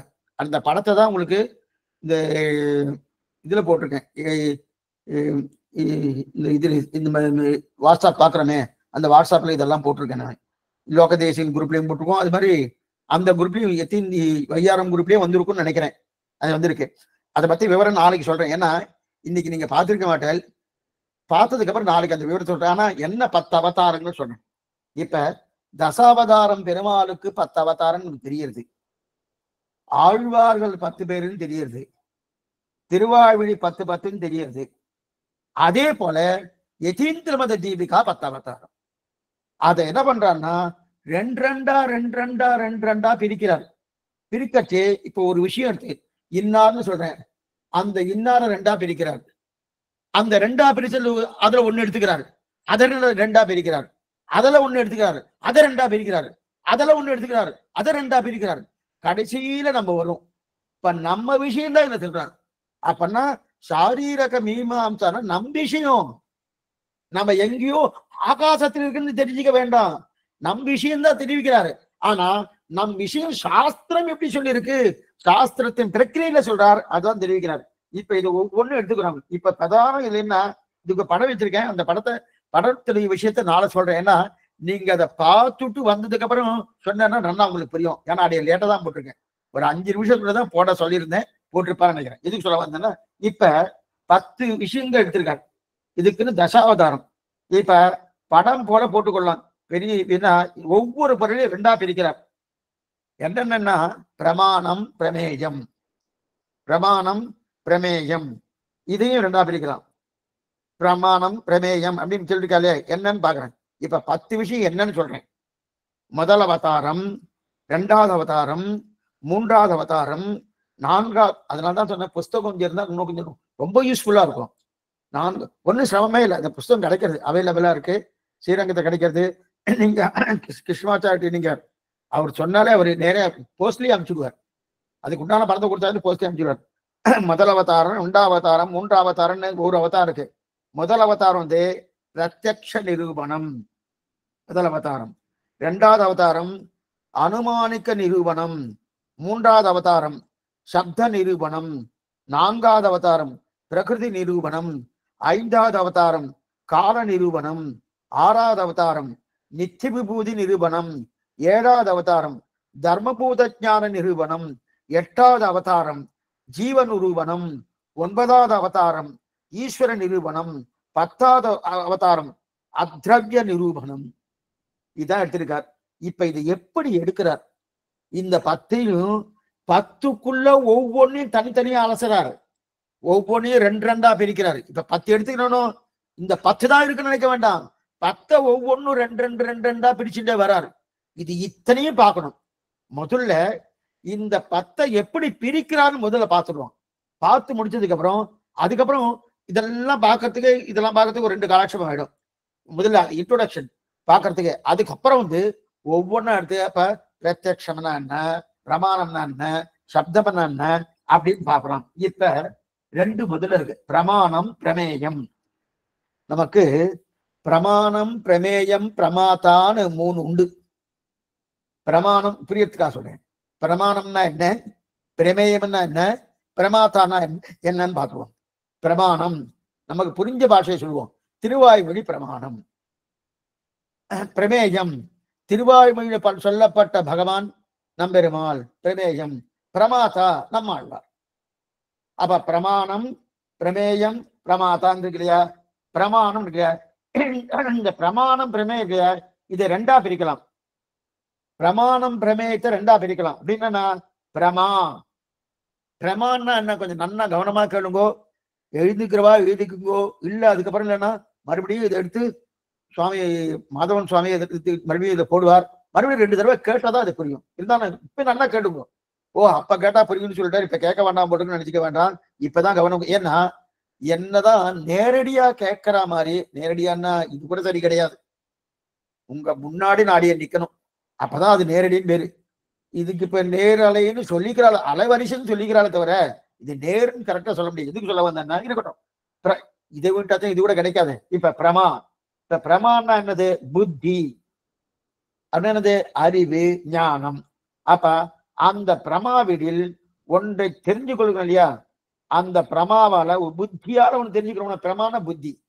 புத்தியால ஒன்று தெரிஞ்சுக்கிறோமோ அதுதான் பிரமேயம். புத்தி இப்ப ஒண்ணுமில்லை. உங்களுடைய புத்தியால நான் சொல்றதை தெரிஞ்சுக்கிறோம். இதுதான் பிரமேயம். பிரமா புத்தி. புத்தியால ஒண்ணு தெரிந்து கொண்டால் பிரமேயம். திருவாய்மொழி ஒரு புத்தி. திருவாய்மொழியால் நம்பெருமாளை தெரிஞ்சு கொள்கிறோம், பிரமேயம். இவ்வளவுதான். ஒண்ணு சமமே இல்லை. சப்தங்களை பார்த்தா நமக்கு ஏதோ பயப்படுற மாதிரி இருக்கும். இந்த மாதிரி சப்தம் இருக்கே சுவாமி, எனக்கு என்ன புரியலையே ஒண்ணும் இல்ல. அது மாயாஜால சப்தங்கள் தான். ஏன்னா ஏன் சுவாமி இந்த தமிழ் சப்தமா போடப்படாதுன்னா இதுக்கு சூட்டபிள் தமிழ் சப்தம் சரியா கிடையாது. அதனால்தான் நம்ம சம்பிரதாயமே உபதே வேதாந்த சம்பிரதாயம் எதுக்கு சொல்றாருன்னா, சில சப்தங்கள் சம்ஸ்கிருத பாஷையில சூட்டபிளான தமிழ் வார்த்தைக்கு சூட்டபிள் கிடையாது. சில தமிழ் சப்தங்களே சம்ஸ்கிருத பாஷைக்கு சூட்டமாக கிடையாது. ஒண்ணுமில்லை. சரணாகதின்னு இருக்கு இல்லையா? புரியத்துக்காரங்க சரணாகதின்னு ஒரு சப்தம் இருக்கு இல்லையா? இந்த சப்தமானது சம்ஸ்கிருத பாஷை. தமிழ் இல்லையா சுவாமி? தமிழ் கிடையாது. இது சரணாகதி சம்ஸ்கிருத பாஷை. ஆனா இதை தமிழ் நம்ம எடுத்துட்டு இருக்கோம். சரணாகதி இப்ப திராவிடம் இருக்கு இல்லையா? இதுவும் சம்ஸ்கிருத பாஷை. ஆனா ஒருத்தர் இதை எடுத்துட்டார், தமிழ் தமிழ்னு சொல்லிட்டு இருக்காரு, சமஸ்கிருதம் கூடாதுன்றார். ஆனா அவர் எடுத்துட்டது சமஸ்கிருத பாஷை எடுத்துட்டார். எதுக்கு சொல்ல வந்தேன்னா, அதே போல அந்த மாதிரி இருக்கு. ரமாம்யகம் திராவிட வேதசாகரம் அப்படின்னு இருக்கு இல்லையா, அதே வேங்கடம் இருக்கு இல்லையா, இந்த வேங்கடம்ங்கிற சப்தம் சம்ஸ்கிருதத்திலே உண்டு, தமிழ்லயும் உண்டு. தமிழ் பாடம் சமஸ்கிருத பாடம் எடுக்கிற மாதிரி இருக்கிறேன். ஒண்ணு வேண்டாம், நம்ம தெரிஞ்சுக்கிறதுக்கு தானே காலக்ஷேபமே, முடிக்கிறதுக்காக இல்லையே. சம்ஸ்கிருத பாஷை வேங்கடமும் இருக்கு, தமிழ் பாஷை வேங்கடம், அந்த மாதிரி எல்லாத்துலயும் இருக்கானா கிடையாது. அதனால்தான் உபய வேதாந்த பிரதானம் அந்த சம்பிரதாயத்துல உண்டு. அதனால்தான் சம்ஸ்கிருத பாஷை வேதமும் வேணும். அதே போல ஆழ்வார்களை அவதாரம் பண்ண வச்சது எங்க? ஆழ்வார்களை ஏன் திராவிட பாஷையில அவதாரம் பண்ணி வச்சா? ஏன் சொல்ல தெலுங்குல பண்ணப்படாதா, இல்ல மலையாளத்துல பண்ணப்படாதா, இல்ல கன்னடத்துல பண்ணப்படாதா, இல்ல இருக்கவே இருக்கு அந்த சைட்ல வேற ஏதாவது பாஷைலாம் இருக்கு அந்த பக்கம், அதை பண்ணிருக்கலாமா? என்ன பண்ணலையே. இதுக்குண்டான வைபவம் என்னவோ அந்த வைபவம் அதுக்குதான் பண்ணிருக்காங்க. இப்ப பிரமான்னா புத்தி, அந்த புத்தியால அறியப்படுவது பிரமேயம். சரி, புத்தியால எப்படி அறியணும்? பிரத்யட்சமா பார்த்தாதான் முடியும். இப்ப இது நீங்க எல்லாம் அடியனை பார்த்துட்டு இருக்கிறபடியால இது, அப்ப பிரத்யக்ஷம் பிரமாணம். பிரத்யக்ஷம் பிரமாணம். இப்ப கண்ணை பிறந்து பார்க்க தானே தெரியறது, கண்ணை திறந்து காது கேட்கிறோம், அது வேற விஷயம், பார்க்கறதுனாலும் கேட்கிறோம். ஆனா கண்ணை திறந்து பார்க்கவே தானே தெரியுது. இப்ப நம்பர் மேல பேச வைக்கிறோம்னா கண்ணே தெரியலன்னு ஒண்ணும் பிரயோஜனமே இல்லையா. அப்ப அதே போல பிரத்யட்சம் பார்க்கிறோம்னா அது பிரத்யக்ஷ பிரமாணம் தெரியுது, அதான் பிரத்யக்ஷம். அப்ப பிரமாணம்னா புத்தி, புத்தியை எது கொடுக்கிறதோ அந்த கருவிக்கு பிரமாணம்னு பேர். என்ன புரிஞ்சுக்கணும், புத்தியை எது கொடுக்கிறதோ அந்த கருவிக்கு பிரமாணம்னு பேர். புத்தி பிரமா, அந்த புத்தியால் எந்த விஷயத்தை தெரிஞ்சு கொள்றோமோ அது பிரமேயம். புத்தியால் இப்ப புரியத்துக்கு சொல்றேன். யதீந்திரமத தீபிகா பிரமாணம். பிரமேயம் சுவாமி கண்ணன், சந்தேகம் இல்லை. அப்ப அதுதான் பிரமாணம். அப்ப புத்தியால் எந்த விஷயத்தை தெரிஞ்சு கொள்கிறோமோ அது பிரமேயம். ஏன்னா உலகத்திலேயே மூணுக்குள்ள எல்லாத்தையும் அடக்கலாம். பிரமாணம், பிரமேயம், பிரமாதா, மூணுக்குள்ள அடக்கலாம் இல்லையா. ஆனா இவர் மூணு சொல்ல மாட்டேன்றார், ரெண்டு தான் எடுத்திருக்கார். பிரமாணம், பிரமேயம். பிரமாணத்தால் ஞானம் ஏற்படுகிறது, ஞானத்தை கொண்டு பிரமேயத்தை தெரிந்து கொள்கிறேன். இந்த சப்தம் ரொம்ப முக்கியம். பிரமாண புத்தி, புத்தியால் பிரமேயத்தை தெரிந்து கொள்கிறேன். என்ன புத்தியால்? அதான் பிரமாணம். பிரமாணத்தால் பிரமேயத்தை தெரிந்து கொள்கிறேன். இது இந்த மாதிரி உண்டு. இப்படிப்பட்ட வஸ்துக்களை எல்லா வஸ்துக்கும் ரெண்டா பிரிக்கிறார். எல்லா வஸ்துவும் ரெண்டா பிரிக்கிறார். இப்ப நமக்கு பிரமாணம் எதுன்னா ஆச்சாரியுடைய திருவாக்கு தான் பிரமாணம். ஆச்சாரிய திருவாக்கு மேலையார் செய்வனகள், அந்த ஆச்சாரிய திருவாக்கு முன்னோரு முடிந்த முறை, அந்த முறைதான் நமக்கு பிரமாணம். அந்த ஆச்சாரிய திருவாக்கு தான் பிரமாணம். இப்ப இவருக்கு எது பிரமாணம்? சீனிவாசாச்சாரிய சுவாமிக்கு, அவருக்கும் ஆச்சாரிய திருவாக்கு, ஜட்டார் சுவாமி என்ன சொன்னாரோ அதான் அவருக்கு பிரமாணம். அப்ப ஆச்சாரிய திருவாக்கு தான் பிரமாணம் அப்படின்னு தெரிவிக்கிறார் இல்லையா. அப்படி இருக்க செய்து மூணாக பிறகு பிரமேயத்தை தெரிஞ்சு கொடுக்கிறோம். இப்ப பிரமாணம் ஆச்சார திருவாக்கு. அப்ப எப்ப சொன்ன சுவாமி? பிரமாணம் என்போம். அவ சொன்னதெல்லாம் நம்ம பிரமாணம் சொல்றோம். அந்த பிரமாணத்தில் ஞானம் ஏற்பட்டது, அதனால் பிரமேயத்தை பெற்றேன் தெரியுது என்பது. இப்ப ஆச்சாரிய உபதேசம் இருக்கு, ஆனால் அது என் புத்திக்கு வரலன்னா என்ன பிரயோஜனம் சுவாமி? ஆச்சார உபதேசம் இருக்கு சுவாமி, எங்க ஆச்சாரிய பொண்ணு போய் நின்றுட்டு இருந்தேன், அவர் ஏதோ சொன்னார் சுவாமி, காது நல்லா தீட்டுன்னு கேட்டேன், வெளில வந்தார், என்ன சொன்னார் சுவாமி என்ன எல்லாத்தையும் கேட்டார், தெரியல சுவாமி. அப்ப பிரயோஜனமே இல்லை. அவர் உபதேசம் கேட்டிருக்கார், ஆனா என் புத்திக்கு வரலைன்னா பிரயோஜனமே இல்லை. இது ஒண்ணு. அல்லது ஆச்சார உபதேசத்தை கேட்டுவிட்டு எனக்கு புத்தியை அடையலைனாலும் அதுவும் பிரயோஜனம் இல்லை.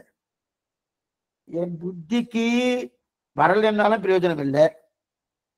அதுல சிரத்தையே இல்லாம எத்தையோ நம்ம பார்த்துட்டு இருந்தா வச்சுக்கேன்.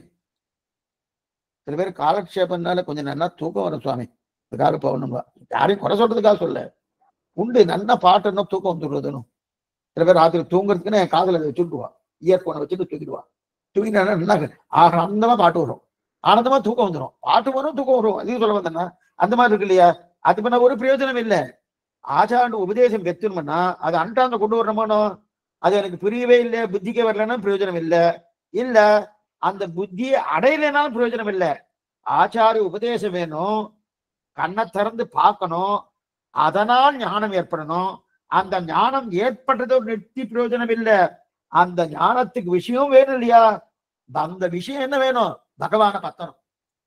ஞானத்துக்கு விஷயம் வேணும்னு என்ன பண்ணும்? பகவான பத்தனம் வேணும். அதனால் ஞானம் ஏற்படணும்.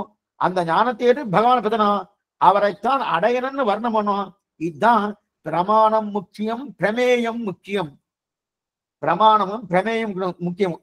ஏன்னா பிரமாணம் ஒரு நூலுக்கு பிரமாணம்னு பேரு. பிரமேயம் அந்த நூலால் சொல்லப்பட்ட கர்த்தா யார்? ஸ்ரீமன் நாராயணன். அது ரெண்டுமே முக்கியம். அப்ப பிரமாணம் இருக்கவே தான் பிரமேயம்.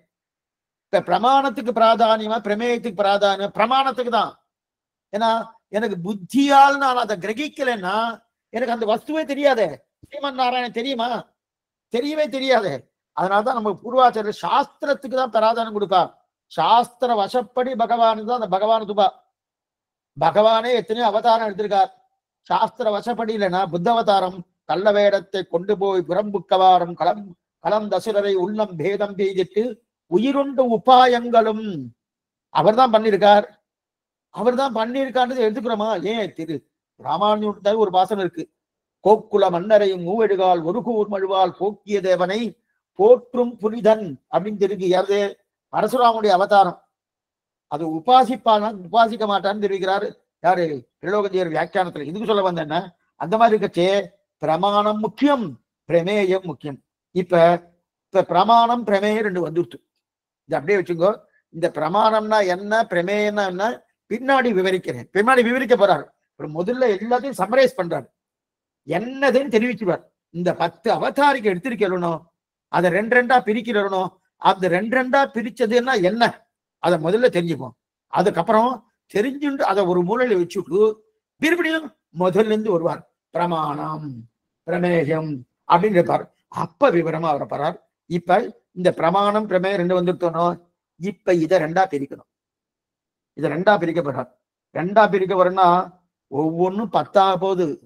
10 அவதாரம் சொன்ன போனோம். இப்ப இது மேலும் பிரிக்க போறா, 10 பிரிக்க போறார். அப்பனா இது இது ஒவ்வொன்று பிரிக்க 10 ஆகும்.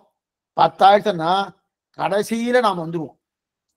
கடைசியில நாம எந்த இடத்துல இருக்கோம்னா கடைசியில எது போல சுவாமி கடைசியில் நாம தான் வருவோம். எது போல புரியத்துக்காக சொல்றேன். இப்ப இவ்வளவு தூரம் இந்த பிரமாணம் பிரமேயம்னு எடுத்திருக்கோமோ பகவான் இதுலயே நம்ம உண்டு. எப்படி உண்டுன்னா கண்ணனுக்கு விஸ்வரூப தரிசனத்துக்கு காமிச்சான். 11ஆம் அத்தியாயம் 10ஆம் அத்தியாயம் காமிச்சோன்னே பார்த்துட்டு இருக்கான். என்ன இது இந்த கண்ணால பார்க்க முடியாது. இந்த கண்ணால பார்க்க முடியல கிருஷ்ணா, என்னால பார்க்க முடியல. பார்க்கணும் என்ன திவ்யம் ததாமி தே சக்ஷுன்னு அவனுக்கு திவ்யமான கண்ணை கொடுத்து பார்க்க சொல்றான். பார்த்துட்டான். பார்த்தோன்னே பார்த்துட்டு இருக்கச்சு பாண்டவாலாம் தெரியுறா, கௌரவாலாம் தெரியுறா. ஒருத்தர் உள்ள போயிட்டு இருக்கா, வெளில போயிட்டு வாயில உள்ள போயிட்டு இருக்கா, வெளில வந்துருக்கா. அதற்குள்ளேயே தானும் இருக்கா. அங்க தனக்கு என்ன நடக்குது அங்கேயே பார்த்துட்டு இருக்கான். அர்ஜுனன் வெளியில இங்க நின்று இருக்கான். அந்த விஸ்வரூபத்துக்குள்ளேயே தனக்கு என்ன நடக்குன்னு பார்த்துட்டு இருக்காரனோ.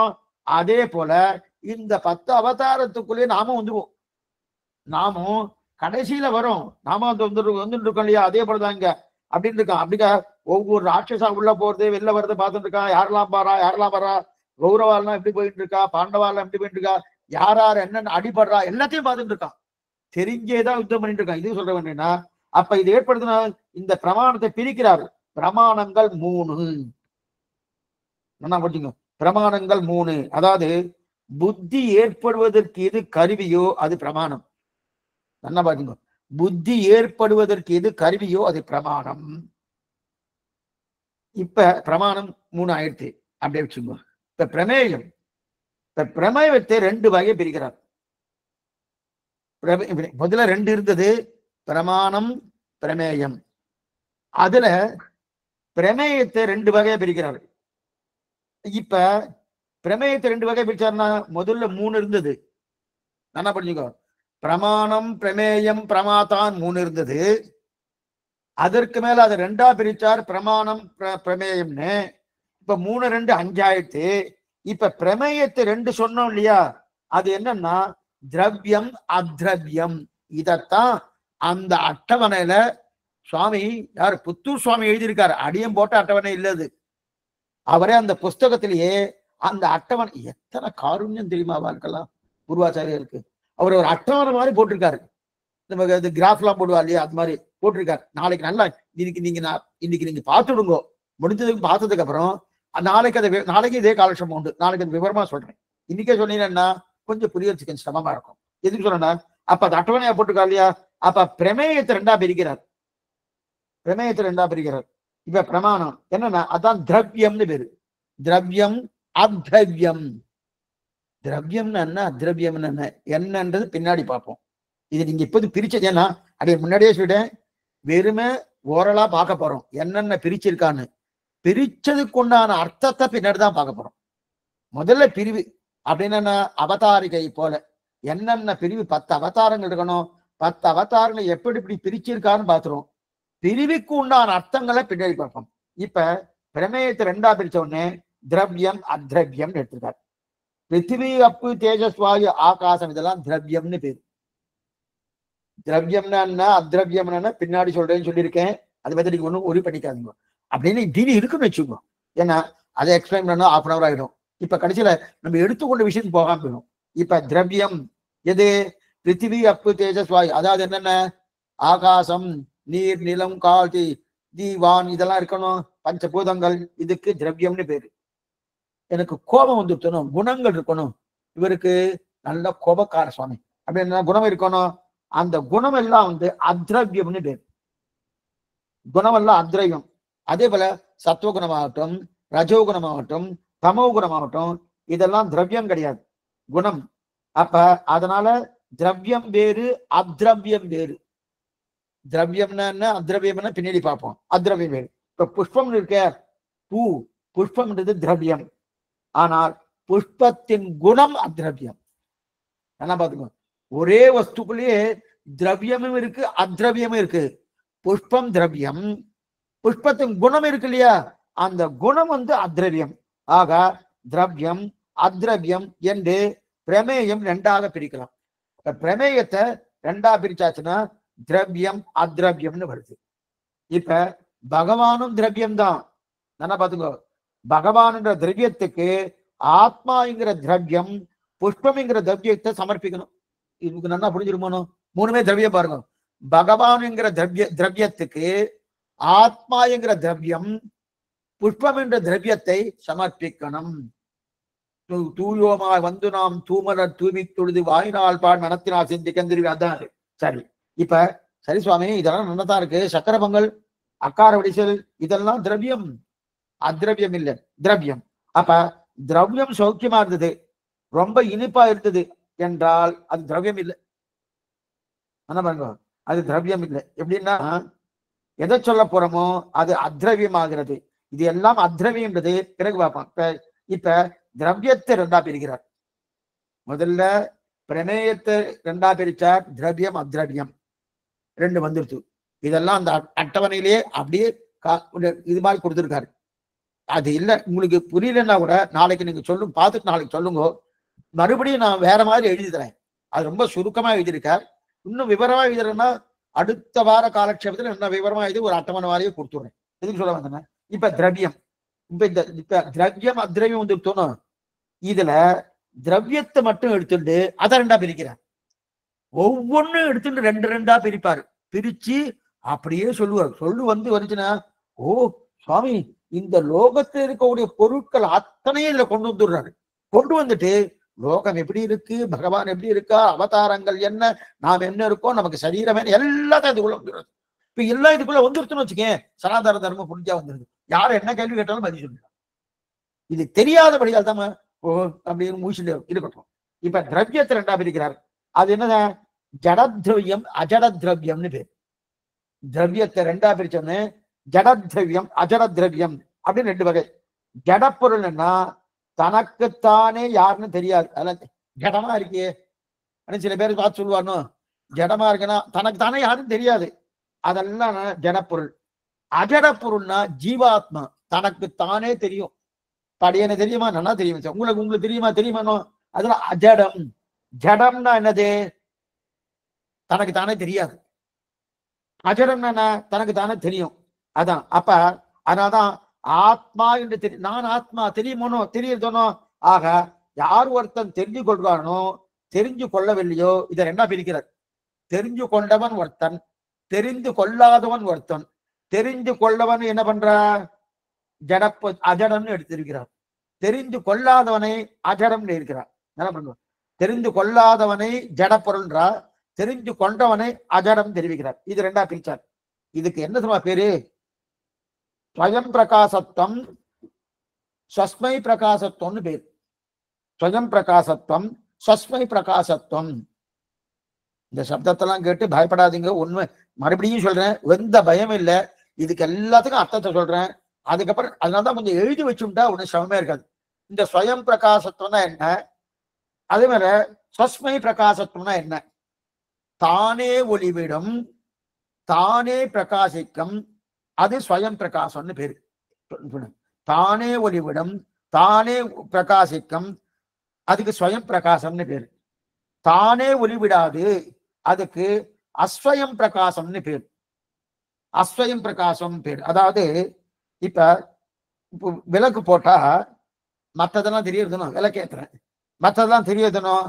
அந்த விளக்கை தெரிஞ்சு கொள்வதற்கு இன்னொரு விளக்கு தேவையா? சுவாமி விளக்கு எங்க இருக்கு பாருங்கோ அப்படின்னு யாராவது சொல்லுவாளா? விளக்கு எங்க இருக்குன்னு விளக்கு கொண்டு வாங்கோ அப்படின்னா, அப்படியே எரியிற விளக்க சொல்லிட்டு இருக்கேன், எரியாத விளக்க சொல்றேன். எரியாத விளக்குன்னா இன்னொரு விளக்கு வேணும். எரியிற விளக்க பார்த்து, சுவாமி எரியிற விளக்க பார்த்து அந்த விளக்கு எங்க இருக்குன்னு இன்னொரு விளக்கு கொண்டு வாங்கன்னு யாராவது சொல்லுவாளா? சொல்ல மாட்டேன். அப்ப எரியிற விளக்கை காட்டுப்படுவதற்கு இன்னொரு விளக்கு தேவையில்லை. விளக்கு தானே தெரிஞ்சு கொள்ளலாம். ஆனா விளக்கு ஏற்றி வைத்தால் தானே பிரகாசம், அது எல்லாத்தையும் பிரகாசப்படுத்தும். ஆனா மற்ற தானும் பிரகாசப்படுத்துறது, மற்ற பதார்த்தங்களையும் பிரகாசப்படுத்துறது, தன்னையும் தெரிவிக்கிறது, மற்ற பிரகாசம் தெரிவிக்கிறது. ஆனா இப்போ ஒன்னே ஒரு விஷயம், ஒரு புத்தகம் இருக்கு. இந்த புஸ்தகம் தன்னை வெளிக்காட்டு காட்டுமா? சுவாமி இருட்டுக்கு போயிடுச்சுன்னா புஸ்தகம் தெரியவே தெரியாது. அந்த புஸ்தகத்துக்கு இன்னொரு வெளிச்சம் இருந்தா தான் தெரியும். அப்ப தானே பிரகாசப்படுத்தாது. விளக்கு தானே பிரகாசப்படுத்தும்.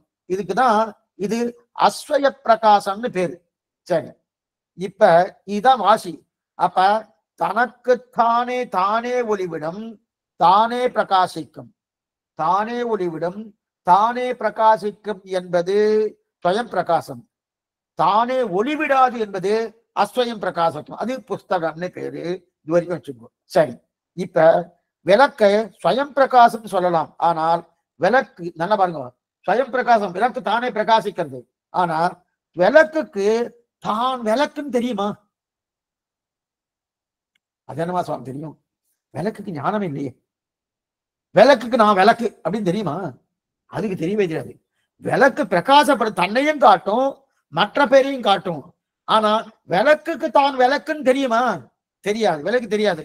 ஆனா ஆத்மாவுக்குத்தான் தான் நான் நான்னு தெரியும். நல்லா படிச்சுங்கோ. இப்ப எதுக்காக சொல்றேன்னா, இதுல விளக்கை காட்டிலும் மேம்பட்டது ஆத்மா. ஏன்னா விளக்கு தன்னையும் காட்டுறது, மற்றதையும் காட்டுறது. ஆனா தான் யாருன்னு தனக்கு தெரியுமான்னு தெரியாது. ஆனா ஆத்மா அப்படி இல்லை. விளக்குக்கு நான் தெரியாது. அப்ப தனக்குத்தான் பிரகாசித்தால் ஸ்வஸ்மை பிரகாசத்மானத்வம், தானே பிரகாசித்தால் ஸ்வயம் பிரகாசமானத்வம். தான் பிரகாசிக்கிற, தனக்கு பிரகாசிக்கிற ஜீவாத்மா தானே பிரகாசிப்பார், தனக்கு தானே பிரகாசிப்பார். ரெண்டு உண்டு ஜீவாத்மா. இதுதான் ஜீவாத்மாவுக்கு இருக்கக்கூடிய பெருமை. என்னன்னா தானும் பிரகாசிப்பார், தனக்கும் பிரகாசிப்பார். இதுதான் ஜீவாத்மா. நான் விளக்கு அப்படி பண்ணுவான்னா தனக்கு யாரும் தெரியுமா? தெரியவே தெரியும். அப்ப ரெண்டும் உண்டு. விளக்கு தானே பிரகாசிக்கும், தனக்கு தானே தன்னை பிரகாசிக்கமான பிரகாசிக்கும். தனக்கு தான் விளக்குன்னு தெரியுமானா தெரியாது. ஆனால் நாம் என்கிற ஆத்மா என்ன பண்ணுவோம்னா, நானும் பிரகாசிப்பேன், தனக்கம் பிரகாசிப்பேன். அப்ப பிரம்மமும் இப்படிதான். பிரம்மமும் ஜீவாத்மாவுக்கே இந்த அடைமொழி இருக்கு, இந்த விசேஷங்கள் இருக்குன்னா அது பிரம்மத்துக்கு கேட்கணுமா என்ன? பிரம்மத்துக்கு தான். தானும் பிரகாசிப்பான், தனக்கும் பிரகாசிப்பான் அப்படிங்கிற. இப்ப சீவைகுண்டம், சீவைகுண்டம் என்பது தானே பிரகாசிக்கும், ஆனா தனக்கு பிரகாசிக்கும். இதில் நிறைய பார்க்க போறோம். இந்த மாதிரி நிறைய பார்க்கணும். சீவைகுண்டம் பிரகாசமா இருக்கும். விளக்கு போல நல்லா பார்க்கலாம். தனக்கு சீவைகுண்டம் தெரியுமானா தெரியாது, தனக்கு பிரகாசிக்காது. அதே போல நம்முடைய தர்மபூத ஞானம் படைய பேசிட்டு இருக்கேன், ஆத்மா இருக்கிற வரையும் பேசுவேன். ஆத்மா எடுத்துனா அவ்வளவுதான், வேலை பண்ணணும் சுவாமி அப்படின்னு வரும். இப்படி இருக்கச்சே இப்ப இந்த பேசிட்டு இருக்கணும், இந்த அங்கிருந்து ஞானம் வெளில வருது. இதுக்குதான் தர்மபூத ஞானம்னு பேரு. இந்த தர்மபூத ஞானம் தானே பிரகாசிக்கும். இதற்கு ஒருத்தரின் வெளிச்சம் தேவையில்லை. ஆனால் ஞானத்துக்கு ஞானம் என்பது தெரியாது. இப்ப தர்மபூத ஞானத்துக்கு நாம் தர்மபூத ஞானம் தெரியுமானா தெரியாது. தர்மபூத ஞானத்துக்கு நான் இது நான் தர்மபூத ஞானம் தெரியுமானா தெரியாது. அப்படியானா அது தனக்கு பெருசு பிரகாசிக்காது. ஜீவாத்மாக்கு எத்தனை வைபவம் பாருங்க. தனக்கும் பிரகாசிக்கிறது, தானேவும் பிரகாசிக்கிறது. பிரம்மத்தை போல இருக்க குவாலிட்டி ஜீவாத்மா கொண்டு. பிரம்மத்துக்கு எப்படியோ அதே குவாலிட்டி ஜீவாத்மா கொண்டது. ஆனா தர்மபூத ஞானத்துக்கு கூட கிடையாது. தர்மபூத ஞானத்தை தான் நீ பேசிட்டு இருக்கேன், கண்ண பங்குல பார்த்துட்டு இருக்கேன், கையை அசைச்சுட்டு இருக்கேன், வாயில என்ன வார்த்தை வரும், இதெல்லாம் தர்மபூத ஞானம் தான். தர்மபூத ஞானத்துக்கு நான் தர்மபூத ஞானம் அப்படின்னு தெரியுமானா தெரியாது. ஏன்னா தனக்கு பிரகாசிக்காது. இப்படி ஒவ்வொன்றா மெதுவா யோசிச்சு யோசித்து பார்க்கணும். பார்த்தாச்சுன்னா நமக்கு ஒவ்வொன்றும் தெரியும். சரி பார்க்கணும். ஆக ஜீவாத்மாவும் பரமாத்மாவும் தானேயும் பிரகாசிக்கும், தனக்கும் பிரகாசிக்கும். என்ன பண்ணுவோம்? ஜீவாத்மாவும் அதே போல பரமாத்மாவும் தானேயும் பிரகாசிக்கும், தனக்கும். இதத்தான் ஸ்வயம் பிரகாசத்துவம், ஸ்வஸ்மை பிரகாசமானத்துவம். என்ன பாருங்க, ஸ்வயம் இந்த சப்தங்களா எதுக்கு அடைய சொல்லி இருக்கேன்னா இதை நீங்க எழுதிக்கணும். எழுதிண்டு is equal to this is எழுதிக்கணும். எழுதிண்டா அப்ப உங்களுக்கு இந்த சமயமே வராது. என்ன சமயம் வராது? ஓ இந்த சப்தம் பின்னாடி இதே மாதிரி சப்தம்லாம் வரப்போறது வந்துருத்தனா இதுக்கு என்ன சுவாமி அர்த்தம், இதுக்கு என்ன சுவாமி அர்த்தம் நான் பாருங்க. அப்ப சமப்படவே வேண்டாம். அன்னைக்குதான் எழுதிட்டோமே, 2 தடவை எழுதி 3 தடவை எழுதிட்டேன்னா பன்னெண்டே மனசுல அது பதஞ்சிரும்னு அடியே சொல்றதுனால படி உங்க ஆச்சாரம் திருவிடை பலத்தால பதிய போறது இருக்கட்டும். அப்படி இருக்கச்சே தானே ஸ்வயம் பிரகாசத்துவம் ஸ்வஸ்மை பிரகாசமானத்துவம் ரெண்டும் உண்டு. இந்த வேதத்தாலே ஜடம் அஜடம் என்று ஜடம் பிரித்தால் ஜடம் தானே பிரகாசிக்காது, அஜடம் பிரகாசிக்கும். ஜடம் என்ன பண்ண பார்த்தோம்? திரவியம் அத்ரவியம் பார்த்தோம், ஜடம் அஜடம் பார்த்தோம். ஜடம் வந்து பிரகாசிக்காது, அஜடம் பிரகாசிக்கும் அப்படின்னு. இப்ப ஜடத்தை 2ஆ பிரிக்கிறார். என்னென்ன பிரிச்சுன்னு வந்தோன்னு பின்னாடி சொல்றேன். இப்ப ஜடத்தை 2ஆ பிரிக்காரு. ஜடத்தை 2ஆ பிரிச்சா இதெல்லாம் அந்த அட்டவணையில இருக்கு. ஜடத்தை 2ஆ பிரிச்சா பிரகிருதி என்ன பிரிக்கிறார்? பிரகிருதி காலம் வருது. பிரகிருதி பங்கைம்புரணம் பொரியைந்தும் கருமேந்துரியம் ஐம்போதும் எங்கு உயிரோய் பிரகிருதி. நம்ம ஆழ்வார் பாசனம் இருக்கிற பிரகிருதி பிரகிருதின்னு சொல்லணும். ஆழ்வார் பாட்டு பார்க்கணும் பிரகிருதின்றோம், சம்ஸ்கிருத பார்க்கணும் பிரகிருதி காலம். இதுல பிரகிருதி என்பது மூல பிரகிருதி, மூல பிரகிருதி ஆரம்பிச்சு எல்லாம். ஆனால் பிரகிருதியை போல காலம் இல்ல. காலம் பிரதியை போல பிரகிருதிக்கு முக்குணம் உண்டு, கால தத்துவத்துக்கு முக்குணமே கிடையாது. பிரகிருதிக்கு முக்குணம்னா சத்துவகுணம் உண்டு, ரஜோகுணம் உண்டு, தமோகுணம் 3 குணங்கள் பிரகிருதிக்கு உண்டு. இந்த மூல பிரகிருதி இது என்ன அபாவரச்சூழ் அழியனை இது சூழ்ந்து அகழ்ந்து ஆழ்ந்து உயர்ந்த முடிவில் பெரும் பாழ்னு ஆழ்வார் எடுத்திருக்கா இல்லையா? அதுதான் மூல பிரகிருதி. அந்த மூல பிரகிருதி முக்குணத்தோடு கூடியது. ஆனா கால தத்துவத்துக்கு இப்ப நம்ம எதை பிரிச்சோம்? ஜடத்தை 2ஆ பிரிக்கிறோம். ஜடம்னானது அதுதான், அதுக்கு பிரகாசத்துவமே கிடையாது. அஜடத்துக்கு தான் பிரகாசத்துவம் உண்டு, இதுக்கு பிரகாசத்துவம் கிடையாதுனோ. பிரகாசத்துவம் இல்லாத ஜடத்தை 2ஆ பிரிக்கிறோம். அந்த பிரிச்சபடியால என்ன கிடைச்சது? ஒண்ணு பிரகிருதி, இன்னொன்னு காலம். நமக்கு காலம் வேணுமோனோ, ஏன்னா சிருஷ்டித்தா பிரயோஜன காலத்தை சிருஷ்டிக்கணுமோனோ. அந்த காலத்தை எப்படி காலத்தை சிருஷ்டிக்கிறது பிரம்மா எப்படி சிருஷ்டிக்கிறான்னு பின்னாடி சொல்றேன். அப்படி இருக்கச்சே இந்த இதெல்லாம் வரப்போறது, எல்லா விஷயம் வரப்போறது. இதுல இன்னொரு விஷயம் என்ன தெரியுமா? இந்த மாதிரி அமைச்சு கொடுத்தது இதோட பாகவதம் வரை நம்ம பார்த்துட்டு இருக்கோம். நாளை மறுநாள் பாகவதம் இருக்கு. இதோட அது அது எப்படி அமைஞ்சதுன்னு அடியனுக்கு தெரியாது. அது வந்து ஒரு சுவாமி கேட்டார், 2யும் சொல்லுங்க சுவாமி என்னார். அனந்தேன காலம் இருக்கு, சரி சொல்லலாம் அப்படின்ட்டேன். கடைசியில பார்த்தா 2 விஷயம் தெரிஞ்சுட்டா இதுக்கு அதுக்கு ஏற்புடையதா இருந்து இதையும் அதையும் சேர்ந்து தெரிஞ்சுட்டா ரொம்ப ரொம்ப ஆனந்தமா நம்ம தெரிஞ்சுக்கலாம். இதுக்கு சொல்ல வந்தேன்னா இப்ப பிரகிருதி காலம்.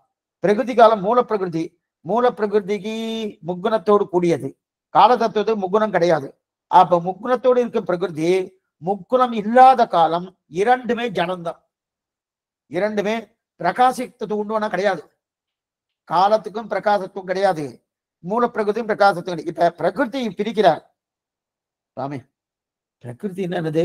பொங்கம்புலனும் பொனியைந்தும் பனியம்புதி ஐம்பூதம் எங்கு உயிர் பிரகிருதி இந்த 24 தத்துவங்கள் 24 தத்துவங்கள். அதுதான் என்ன 24 தத்துவங்கள் சுருக்கமா சொல்லிடுறேன். பஞ்ச கர்மேந்திரியங்கள், பஞ்ச ஞானேந்திரியங்கள், பஞ்ச பூதங்கள், பஞ்ச தன்மாத்திரைகள். 4 பஞ்சம் வந்துட்டா 20. நல்லா தெரியுது. ஒண்ணு 24 தத்துவங்கள்லாம் எங்கேயோ நம்ம பார்க்க வேண்டாம். 4 5 இருக்கு. என்ன 5 இருக்கு? பஞ்ச கர்மேந்திரியங்கள், பஞ்ச ஞானேந்திரியங்கள், பஞ்ச தன்மாத்திரைகள், பஞ்ச பூதங்கள். 4 20 ஆயிடுச்சு. அதுக்கப்புறம் அதாவது 4 20 ஆயிடுச்சு. அதுக்கப்புறம் மனஸ்தத்துவம். மனஸ்தத்துவம் இருக்கு இல்லையா? 21. அதற்கு மேல அகங்காரம் 22. அதுக்கு மேல மகான் 23. அதற்கு முன்னாடி பிரகிருதி 24. இந்த 24 தத்துவங்கள் தான் அச்சித் தத்துவம்னு பேர். 25வது தத்துவம் தான் ஜீவாத்மா தத்துவம். 26வது தத்துவம் தான் பரமாத்மா தத்துவம். மொத்தம் 26 தத்துவங்கள். சரி, இப்ப 24 தத்துவங்கள் அச்சித் தத்துவங்கள் இல்லையா? இதுல என்னென்ன இருக்கு? அகங்காரம், மகான், பிரகிருதின்னு இருக்கு இல்லையா? கண், காது, மூக்கு முதலான ஞானேந்திரியங்கள், பஞ்ச ஞானேந்திரியங்கள் சொன்ன இல்லையா? அதுக்கு ஞானேந்திரியங்கள் பேரு. அது ஞானேந்திரியங்கள். அதாவது கண்ணு, காது, மூக்கு, நாக்கு, தோல். இந்த 5ம் ஞானேந்திரியங்கள். கண், காது இதெல்லாம் ஞானத்தை கொடுக்கறது இல்லையா? நான் கண் இல்லைன்னா உங்களை பார்த்து பேச முடியாது, வாக்கு இல்லைன்னா உங்களை பார்த்து பேச முடியாது, அதே அது மூக்கு இல்லைன்னா நான் சுவாசிக்கவே முடியாது இல்லையா? இதெல்லாம் ஞானேந்திரியங்கள் பேரு. அதுக்கப்புறம் இந்த 5 தெரிஞ்சு கொள்ளும். இந்த 5ம் தெரிஞ்சு கொள்வதுக்கு 5. அதுக்கப்புறம் சப்த ஸ்பரிச ரூபரச கந்தங்கள். சப்த ஸ்பரிச ரூபரச கந்தங்கள் இதுதான் பஞ்ச தன்மாத்திரங்கள். தன்மாத்திரம்னா என்னன்னு பின்னாடி விவரிக்கிறேன். எல்லாம் பின்னாடி சொல்லிருக்கேன். இப்ப வெறும் ஓரளவு தான் போயிட்டு இருக்கும். பஞ்ச தன்மாத்திரைகள் இது சூஷ்மமா இருக்கும், நம் கண்ணுக்கு தெரியாது. சூஷ்மமா இருக்கும். இது போலன்னா ராத்திரி 10 மணிக்கு தயிர் வேணும்ன்றது காத்தால ஒரு 9 மணிக்கு தயிர் வேணுன்றதுக்காக பாலை உரங்கூச்சி வச்சோம். உரங்கூச்சி வச்ச உடனே அது நம்ம 1 மணிக்கு திறந்து பார்த்தோம் வச்சுக்கேன், அது தயிரா இருக்குமா? இருக்காது. பாலா இருக்குமா? இருக்காது. இந்த 2ஆம் கட்ட நிலை இருக்கு இல்லையா? அதான் தன்மாத்திரை. இதான் சூஷ்மமா இருக்கக்கூடிய நிலை. அந்த நிலையிலும் இருக்காது, இந்த நிலையிலும் இருக்காது. அதுதான் தன்மாத்திரை. இது சூஷ்மம்னு பேரு. பிருத்திவி, அப்பு, தேஜஸ்வாயு, ஆகாசம். இது பஞ்சபூதங்கள். இது உங்களுக்கு தெரியும். பஞ்சபூதங்கள். பஞ்ச கர்மேந்திரியங்கள். பஞ்ச ஞானேந்திரியங்கள் பார்த்தோம், கண், காது, மூக்கு, நாக்கு, தோல்னு.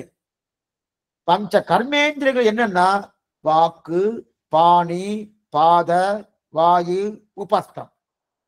வாக்குன்னா பேசிட்டு இருக்கணும். இந்த பேசுறதுக்கு இது கர்மேந்திரியங்கள் பேசுறேன். பாணின்னா எடுப்பதற்கு கை இருக்கணும், இது பாணி.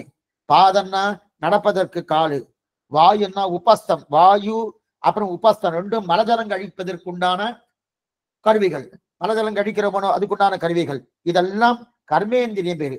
ஆக கர்மேந்திரியம், ஞானேந்திரியம் என்கிற 10 பேரை ஆட்சி செய்வது எதுன்னா மனசு. ஆட்சி செய்யக்கூடிய தத்துவம் தான் மனசு தத்துவம். 11 ஆயிடுத்து. கர்மேந்திரியங்கள் 5, ஞானேந்திரியங்கள் 5, மனஸ்தத்துவம். அது எல்லாருக்கும் தலைவர் யாருன்னா மனஸ்தத்துவம். அப்ப 11 ஆயிடுத்து. இப்ப ஏற்கனவே பஞ்சபூதம், பஞ்ச தன்மாத்திரை அது ஒரு 10. 11 10 21. இதை தவிர 3 பேர் இருக்கார். எல்லாத்துக்கும் தாயார் இருக்காளே. இவ 3 எல்லாம் இப்ப 21 தத்துவம். தாயார் யாருன்னா அகங்காரம், அதையும் பெற்றுக் கொடுக்கக்கூடிய மகான், அதையும் பெற்றுக் கொடுக்கக்கூடிய மூல பிரகிருதி. அப்ப 21 + 3 24. இந்த 24 தத்துவங்கள் இது இத்தனையும் பிரகிருதியின் விகாரங்கள். அதனால இந்த 23ஐயும் பிராகிருதம்னு சொல்லலாம். அதனால்தான் இந்த பிராகிருத சரீரம் சொல்றோம். இந்த சரீரத்தை பிராகிருத சரீரம், பிரகிருதியால் உருவாக்கப்பட்டபடியாலே பிராகிருத சரீரம். புரியுதா? அங்க போன உடனே அப்ராகிருத சரீரம். எங்க ஸ்ரீவைகுண்டம் போன உடனே இங்க இருக்கிறது பிராகிருதம் சொல்றேன்னா பிரகிருதியால் உருவாக்கப்பட்டது, மூல பிரகிருதியால் உருவாக்கப்பட்டதுன்னா 23 தத்துவங்களே பிராகிருதம். 24 சொல்லப்படாது. சில பேர் 24 தத்துவங்கள் பிராகிருதம் சொல்லுவா. பிரகிருதி முதல் அதை விட்டுட்டு மிச்சம் 23 தான் பிரகிருதியால் உருவாக்கப்பட்டபடியால பிராகிருதங்கள். அப்ப 23 தத்துவங்கள் பிராகிருத தத்துவங்கள் அப்படின்னு தெரிவிக்கிறா இல்லையா? தோன்றுது. எல்லாமே பிராகிருதம். நம் சரீரம் வரையும் பிராகிருதம். இப்ப இந்த பிரகிருதி துன்பம் கொடுக்கிறதுனா பிராகிருதமான என்ன பண்றது? பிராகிருதமா ஆகி படுத்துக்கிறது என்ற அர்த்தம். அப்படின்னா அதுதான் சரீரம். சுவாமி இந்த பிரகிருதி படாத பாடுபடுத்த சுவாமி இந்த பிரகிருதி மனத்துல படாத பாடு பட்டு இருக்கேன்னா இந்த சரீரம் படுத்துறதுன்னு அர்த்தம். அது தெரியாம பிரகிருதினா இங்கோ ஆகாசத்தை பாக்குறான். இந்த சரீரம் இந்த நமக்கு சமமே எதனால இந்த சரீரத்தால் தான். இன்னின்ற நீர்மை இனியாமராமை உயிரளி. ஆனா இந்த சரீரம் இல்லைன்னாலும் சரணாகதி பண்ண முடியாதுன்னு வச்சுக்கோ. இந்த சரீரம் எதுக்கும் ஆத்தியங்களு தர்மசாதம் சரீரம் ஆத்தியங்களு தர்மசாதனம் தெரிவிக்கிறா இல்லையா? அப்ப அந்த சரீரம் இருக்கு இல்லையா, நம் சரீர வரையில் துக்கம் வரையில் இதுக்குன்னு இதுக்குன்னு இதான் சரீரம். அப்ப காலைல எழுந்தோடனே எதற்கா இது பிரலோகாச்சார் தெரிவிக்கிறார். என்ன தெரிவிக்கிறார்னா, ராத்திரி முழுது ஒரு பாம்போடு படுத்துன்னு சுவாமி. பாம்போடு எப்படி சுவாமி படுப்ப? அணைச்சுன்னு படுத்துனா பாம்போடு நல்லா அணைச்சுன்னு படுத்துட்டு இருக்காராம். பாம்போடு இருக்குமா? எது பாம்பு? இந்த சரீரம் பாம்பா. சம்சார போகி சந்தட்ட ஜீவ ஜீவாதவே நமகா லோகாச்சாரியாய குரவே கிருஷ்ண பாதஸ்ய சூனவே. சம்சார போகி சந்தட்ட சம்சாரம் என்னும் பாம்பாலே கடியுண்ட இந்த ஜீவர்களுக்கு அருமருந்தாக 18 ரகசிய கிரந்தங்கள் அருமையான் தெரிவிக்கிறார் இல்லையா? அவர் தெரிவிக்கிறார் இந்த பாம்பு தெரிவிக்கிறார் இல்லையா? இத பாம்போடு ஒரு கூரையிலே படுந்தார் போலும் திருவங்கியாவை தெரிவிக்கிறார். அந்த மாதிரி இந்த சரீரமே பாம்பு. அனந்தாழ்வான் சாதிப்பாரான் என்ன சாதினா, இது கடித்த பாம்பு, அது கடி உண்ட பாம்புன்னு வரும். கடித்த பாம்பு கடி உண்ட பாம்புன்னு தெரிவிக்கிறார் இல்லையா? இது ஜெயிக்க போறதும் பாப்பம் தெரியல. பாம்புதான் பிரகிருதி பிராகிருதமாக படுத்தும் பாடு இது அப்படின்னு தெரிவிக்கிறார். இது எடுத்தது. அடுத்தது என்னது? காலம். இப்ப மூணா பிரிச்ச போனும் ஜடப்பொருளை ரெண்டா பிரிச்ச போது 3 கிடையாது, ரெண்டு தான் பிரிச்சுன்னு வர. தவறா சொல்லிட்டேன். 2 பிரிச்சு ஜடத்தை 2 பிரிச்சோன்னு பிரகிருதி காலம் வந்துருது. இப்ப பிரகிருதி பார்த்தாச்சு. அடுத்து காலம். காலம் என்னன்னா, இப்ப காலத்தை 3 பிரிக்க போறோம். எல்லாமே 2 தான், இதுலயும் 2 தான். ஆனா இது இந்த ஒரு காரணத்தினால் 2 பிரிப்படுறது. என்னென்ன காரணம்னா, இதுல 3 காலம் வருதனும். இறந்த காலம், எதிர்காலம், நிகழ்காலம் 3 பிரியணும். ஏன்னா இந்த சூரியனின் கதியால தான் காலமே பிரியது. சூரியனை நகரலன்னு வச்சுக்கோ. இப்ப கால தத்துவமே ஸ்ரீவைகுண்டத்துல கிடையாது. பிரம்மலோகத்திலும் கால தத்துவம் உண்டு. 1000 சதுர்யுகம் ஆயிடுத்தன்னா பிரம்மாவுக்கு ராத்திரி வந்துடுறது. 1000 சதுர்யுகம் எடுத்தனா அங்கேயும் கால தத்துவம். அந்த தத்துவம் கூட எங்க கிடையாது, ஸ்ரீவைகுண்டத்துல கிடையாது. அப்ப அங்க காலமே நடையாடாது. தேசம் நகால தத்ரவை பிரபுன்னு பேரு. இப்ப சூரியன் இருக்கபடியாலே அப்ப சூரியன் முன்னாடி பின்னாடி நிகழ்காலம் 3 வருதோனும். அதான் தெரிவிக்கிறாரு. அப்ப என்ன 3 இருக்கணும். இப்ப பூத காலம், பவிஷ்யத்து காலம், வர்த்தமான காலம் இருக்கு இல்லையா? வர்த்தமான நிகழ்காலம், பூத காலம்னா இருந்த காலம், பவிஷ்யத்து காலம் இருக்கிற காலம் அப்படி இருக்கு இல்லையா? சூரியன் ஒரே இடத்துல இருந்தா எதுவுமே ஓடாது இல்லையா? அப்ப சூரியன் உதிக்கிறார், சூரியன் அஸ்தமிக்கிறார். சூரிய கதியாலே 3 பிரியறது. ஏன்னா 3 பிரியது. அதனால இருக்க கால தத்துவம் இருக்கு அப்படின்னு. இப்ப இனிமே அஜடத்தை பிரிக்கிறார். இதுவரைக்கும் ஜடத்தை பிரிச்சாரனோ. ஜடத்தை என்னென்ன பிரிச்சார்? 1 பிரகிருதி, மற்றொன்னு காலம். கால தத்துவம் முக்கால தத்துவம். கால தத்துவம் 3 குணங்கள் கிடையாது. பிரகிருதிக்கு தான் 3 குணங்கள் உண்டு. அந்த பிரகிருதியால பண்ணப்பட்ட இந்த சரீரத்துக்கு 3 குணங்கள் உண்டு. நமக்கு ரா மெட்டீரியல் என்னவோ அந்த ரா மெட்டீரியல் குணங்கள் அந்தந்த வஸ்துல இருக்கும். நம்முடைய ரா மெட்டீரியல் என்ன? இயற்கையான மெட்டீரியல் என்ன? பிரகிருதி. அந்த பிரகிருதி அது மூலப்பொருள் என்ன இருக்கு? முக்குணத்தோடு கூடியதுனும். அதனாலதான் சரீரம் முக்குணத்தோடு இருக்கு. ஆனா இந்த ஆத்மா என்னும் ரா மெட்டீரியல் இருக்கே, அது முக்குணத்தோடு கூடியது கிடையாது. சத்துவகுணம் மட்டுமே உண்டு. அது முக்குணத்தோடு கிடையாது. ஆனா அது முக்குணத்தோடு இல்லாம இருக்கச்சதே இந்த சரீர சம்பந்தத்தாலே என்ன ஆகுதுன்னா முக்குணத்தோடு இருக்கிற மாதிரி நமக்கு தோன்றது. அதுக்கு முக்குணம் கிடையாது. இதுக்கு முக்குணம் இதுக்கு இந்த சரீரத்துக்கு தான். இப்ப காலம் அடுத்து இப்ப அஜடத்தை பிரிக்கிறார். இது இனிமே அஜடத்தை பிரிக்கிறார். ஏற்கனவே ஜடம் அஜடம் பிரித்து என்னன்றா ஸ்வயம் பிரகாசமா அஸ்வயம் பிரகாசமா அப்படின்னு சொல்லிதாச்சு. இப்ப அதில் இருக்கும் அஜடத்தை ஜடம் பிரித்தாக்கி விட்டது. ஜடம் பிரிச்சு என்ன பார்த்தோம்? பிரகிருதி காலம் பார்த்துட்டோம். இதெல்லாம் ஸ்வயம் பிரகாசம் இல்லை, இதெல்லாம் அஸ்வயம் பிரகாசம். இப்ப அஜடம் விஷயம் என்னன்னா, எதெல்லாம் அஜடம் தெரியுமா? அஜடம் ஸ்ரீவைகுண்டம் அஜடம், தர்மபூத ஞானம் அஜடம். ஆனா எதெல்லாம் தனக்குத்தான பிரகாசிக்குமோ என்றால் பிரகாசிக்காது. இதெல்லாம் இல்லை, இதெல்லாம் இல்லைன்னு பிரிக்கிறார். இப்ப அஜடத்தை 2 பிரிக்கிறார் இல்லையா? என்ன பிரிக்கிறார்? பராக்கு பிரத்யக்குன்னு பேரு. சொன்ன சப்தங்கள்லாம் அதுலயே இருக்கு. அந்த அட்டவணை இருக்கணும். நீங்க கவனமா அதை பார்த்துட்டு வாங்க. இல்லைன்னா லோகதேசன்ல போட்டுருவாரு, சுவாமி போட்டுருவாரு. அதுக்கப்புறம் அந்த வையாரம் குரூப்ல இல்லைன்னா இந்த மாதிரி அவர்கிட்ட கேளுங்க, அவ போட்டுருவா, அந்த அட்டவணையை போட்டுருவா. போட்டுட்டாருன்னா அந்த அட்டவணை நன்னா பார்த்துருங்க. புரியலன்னு ஒன்றும் சிரமப்பட வேண்டாம். நாளைக்கு அந்த அட்டவணை அப்படியே விவரிக்கிறேன். நானும் அந்த அட்டவணையை கையில வச்சுட்டு அப்படியே உங்களுக்கு காமிச்சுட்டே விவரிக்கிறேன். இது இது இது இது இப்படி. அப்ப உங்களுக்கு ஓ இந்த மாதிரி எடுத்திருக்காருன்னா அந்த சுவாமிக்கு எத்தனை ஞானம் இருக்கணும். அந்த ஏன்னா அத்தனை கருணை, அத்தனை கருணை, அத்தனை கருணையோடு ஒரு அட்டவணையோடு நமக்கு கொடுக்குறாருன்னா நாம அவ்வளவு தெரிஞ்சுக்கணும். அவ்வளவு பிரயாசப்பட்டிருக்காரு. அவருடைய பிரயாசை பூர்த்தி பண்ணணும் என்னன்றது நாளை பார்ப்போம். ஆழ்வாரம் பெருமானார் ஜிய துல்லேசனும் ஆச்சாரியன் துல்லேசனும் பகவதாக திருவடிகளே சரணம். சந்தேகங்கள் இருந்தா அவசியம் கேட்கும்படி பிரார்த்திக்கிறேன். அடியன் சுவாமி, அடியன் அர்ச்சனா அடியன் சுவாமி ரொம்ப பாக்கியம். அடியன் சந்தோஷம்.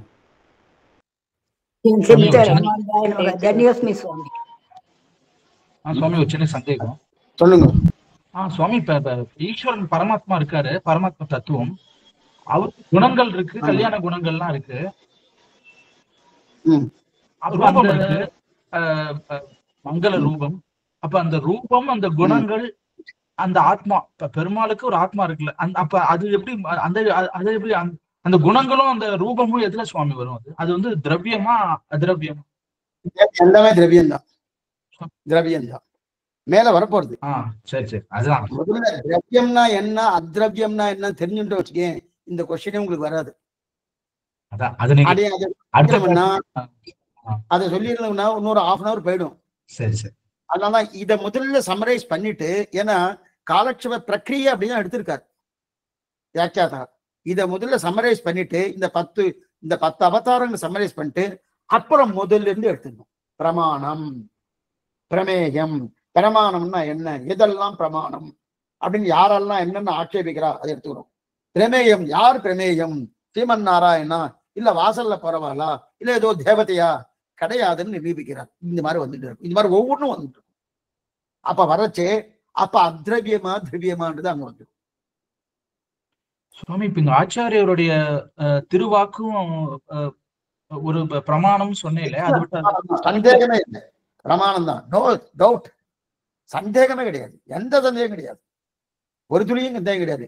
பகவானுடைய வார்த்தை பிரமாணமான்னு கேளுங்க, கொஞ்சம் பார்த்து சொல்றேன்னு சொல்லுவேன்.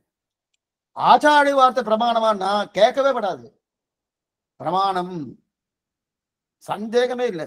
அதனால்தான் கீதையை காட்டிலும் திருவாய்மொழிக்கு ஏற்றன்னா எங்க நம்மாழ்வார் பாடினது. கீதைக்கு ஏன் அந்த ஏத்த இல்லைன்னா ஒண்ணுமில்லாத கண்ணன் சொன்னது, அவ்வளவுதான்.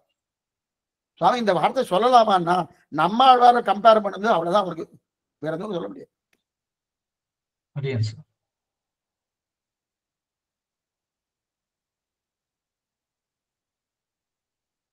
சுவாமி இந்த சார்ட் ஆல்ரெடி அனுப்பிச்சாச்சு, ஒய்ஆர்எம்லயே அனுப்பிச்சிட்டா, மாதவன் சுவாமி அனுப்பிச்சிட்டாரு. Very good, very good. நானு அது ஃபாலோ பண்ணி தான் இப்ப நீங்க சொல்லும் போது அந்த சார்ட்டை ஃபாலோ பண்ணிட்டு தான் நாங்க இது பண்ணிட்டோம். ஐ திங்க் எல்லாருமே அப்படிதான் பண்ணிருப்பான்னு நினைக்கிறேன். அது அப்படியே நான் என்னென்னு சொல்லிடுறேன், அந்த சார்ட்டை விவரிக்கிறேன். விவரிச்சதுக்கு அதுக்கப்புறம் என்ன வருதுன்னு ஒவ்வொன்னா பார்த்தோம்னா, ஓ இவ்வளவு விஷயம். அந்த சுவாமி எப்படி இந்த ஐடியாவில வந்து இருக்காரு, அடிக்கடி நினைச்சு பார்ப்பேன். சீபாஷ்யத்தை இப்படி சுருக்கணும்னு இவருக்கு எப்படி இந்த மாதிரி கொடுத்திருக்காரு. அவருடைய ஆச்சாரிய கட்டாட்சம் தான், இந்த தொட்டாச்சாரிய சுவாமி கட்டாட்சம் தான்.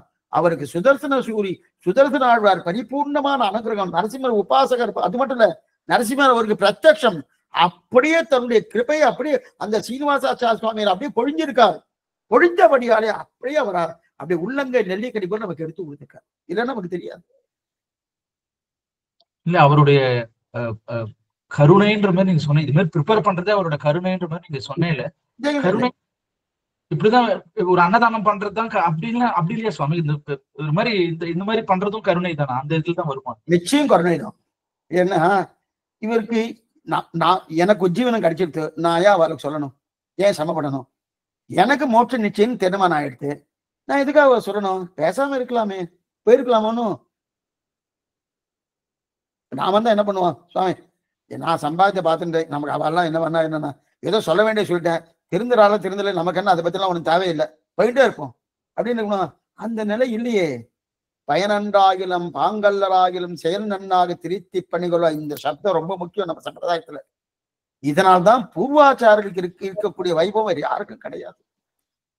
ஆச்சாரியர்கள் அதான் தாழ்வாது மேல் குறவன் தாம்பாழி. அதனால அவ்வளவு வைபவம் வாழ்க்கை. அந்த வைபவம் இருக்கணும். அந்த வைபவத்தை தான் பார்க்கப்படுறோம்.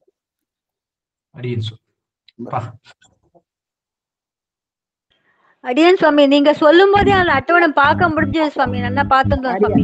அடியன் சுவாமி பார்த்தோம் சுவாமி. ஸ்ரீமதே ராம நல்லா ரொம்ப நல்லா புரிஞ்சது சுவாமி. அடியன் இல்ல சுவாமி, இன்னும் புரியல சாமி. அது கொஞ்சம் மிரட்டு சாமி, மிராக்கள். அது ஒரு மாதிரி இருக்கு. நாளைக்கு நல்லா விளக்குறேன். அடியன் அடியன் சுவாமி, நீங்க சொல்றது புக்ல எழுதி வச்சிருக்கேன். அடியன் பாடி நோட் புக்ல எழுதி வச்சிருக்கேன். அடியன் சுவாமி. அடியன் அடியன் அடியன் தன்யோஸ்மி சுவாமி. தன்யோஸ்மி சுவாமி. ஸ்ரீமதே ராம தன்யோஸ்மி சுவாமி.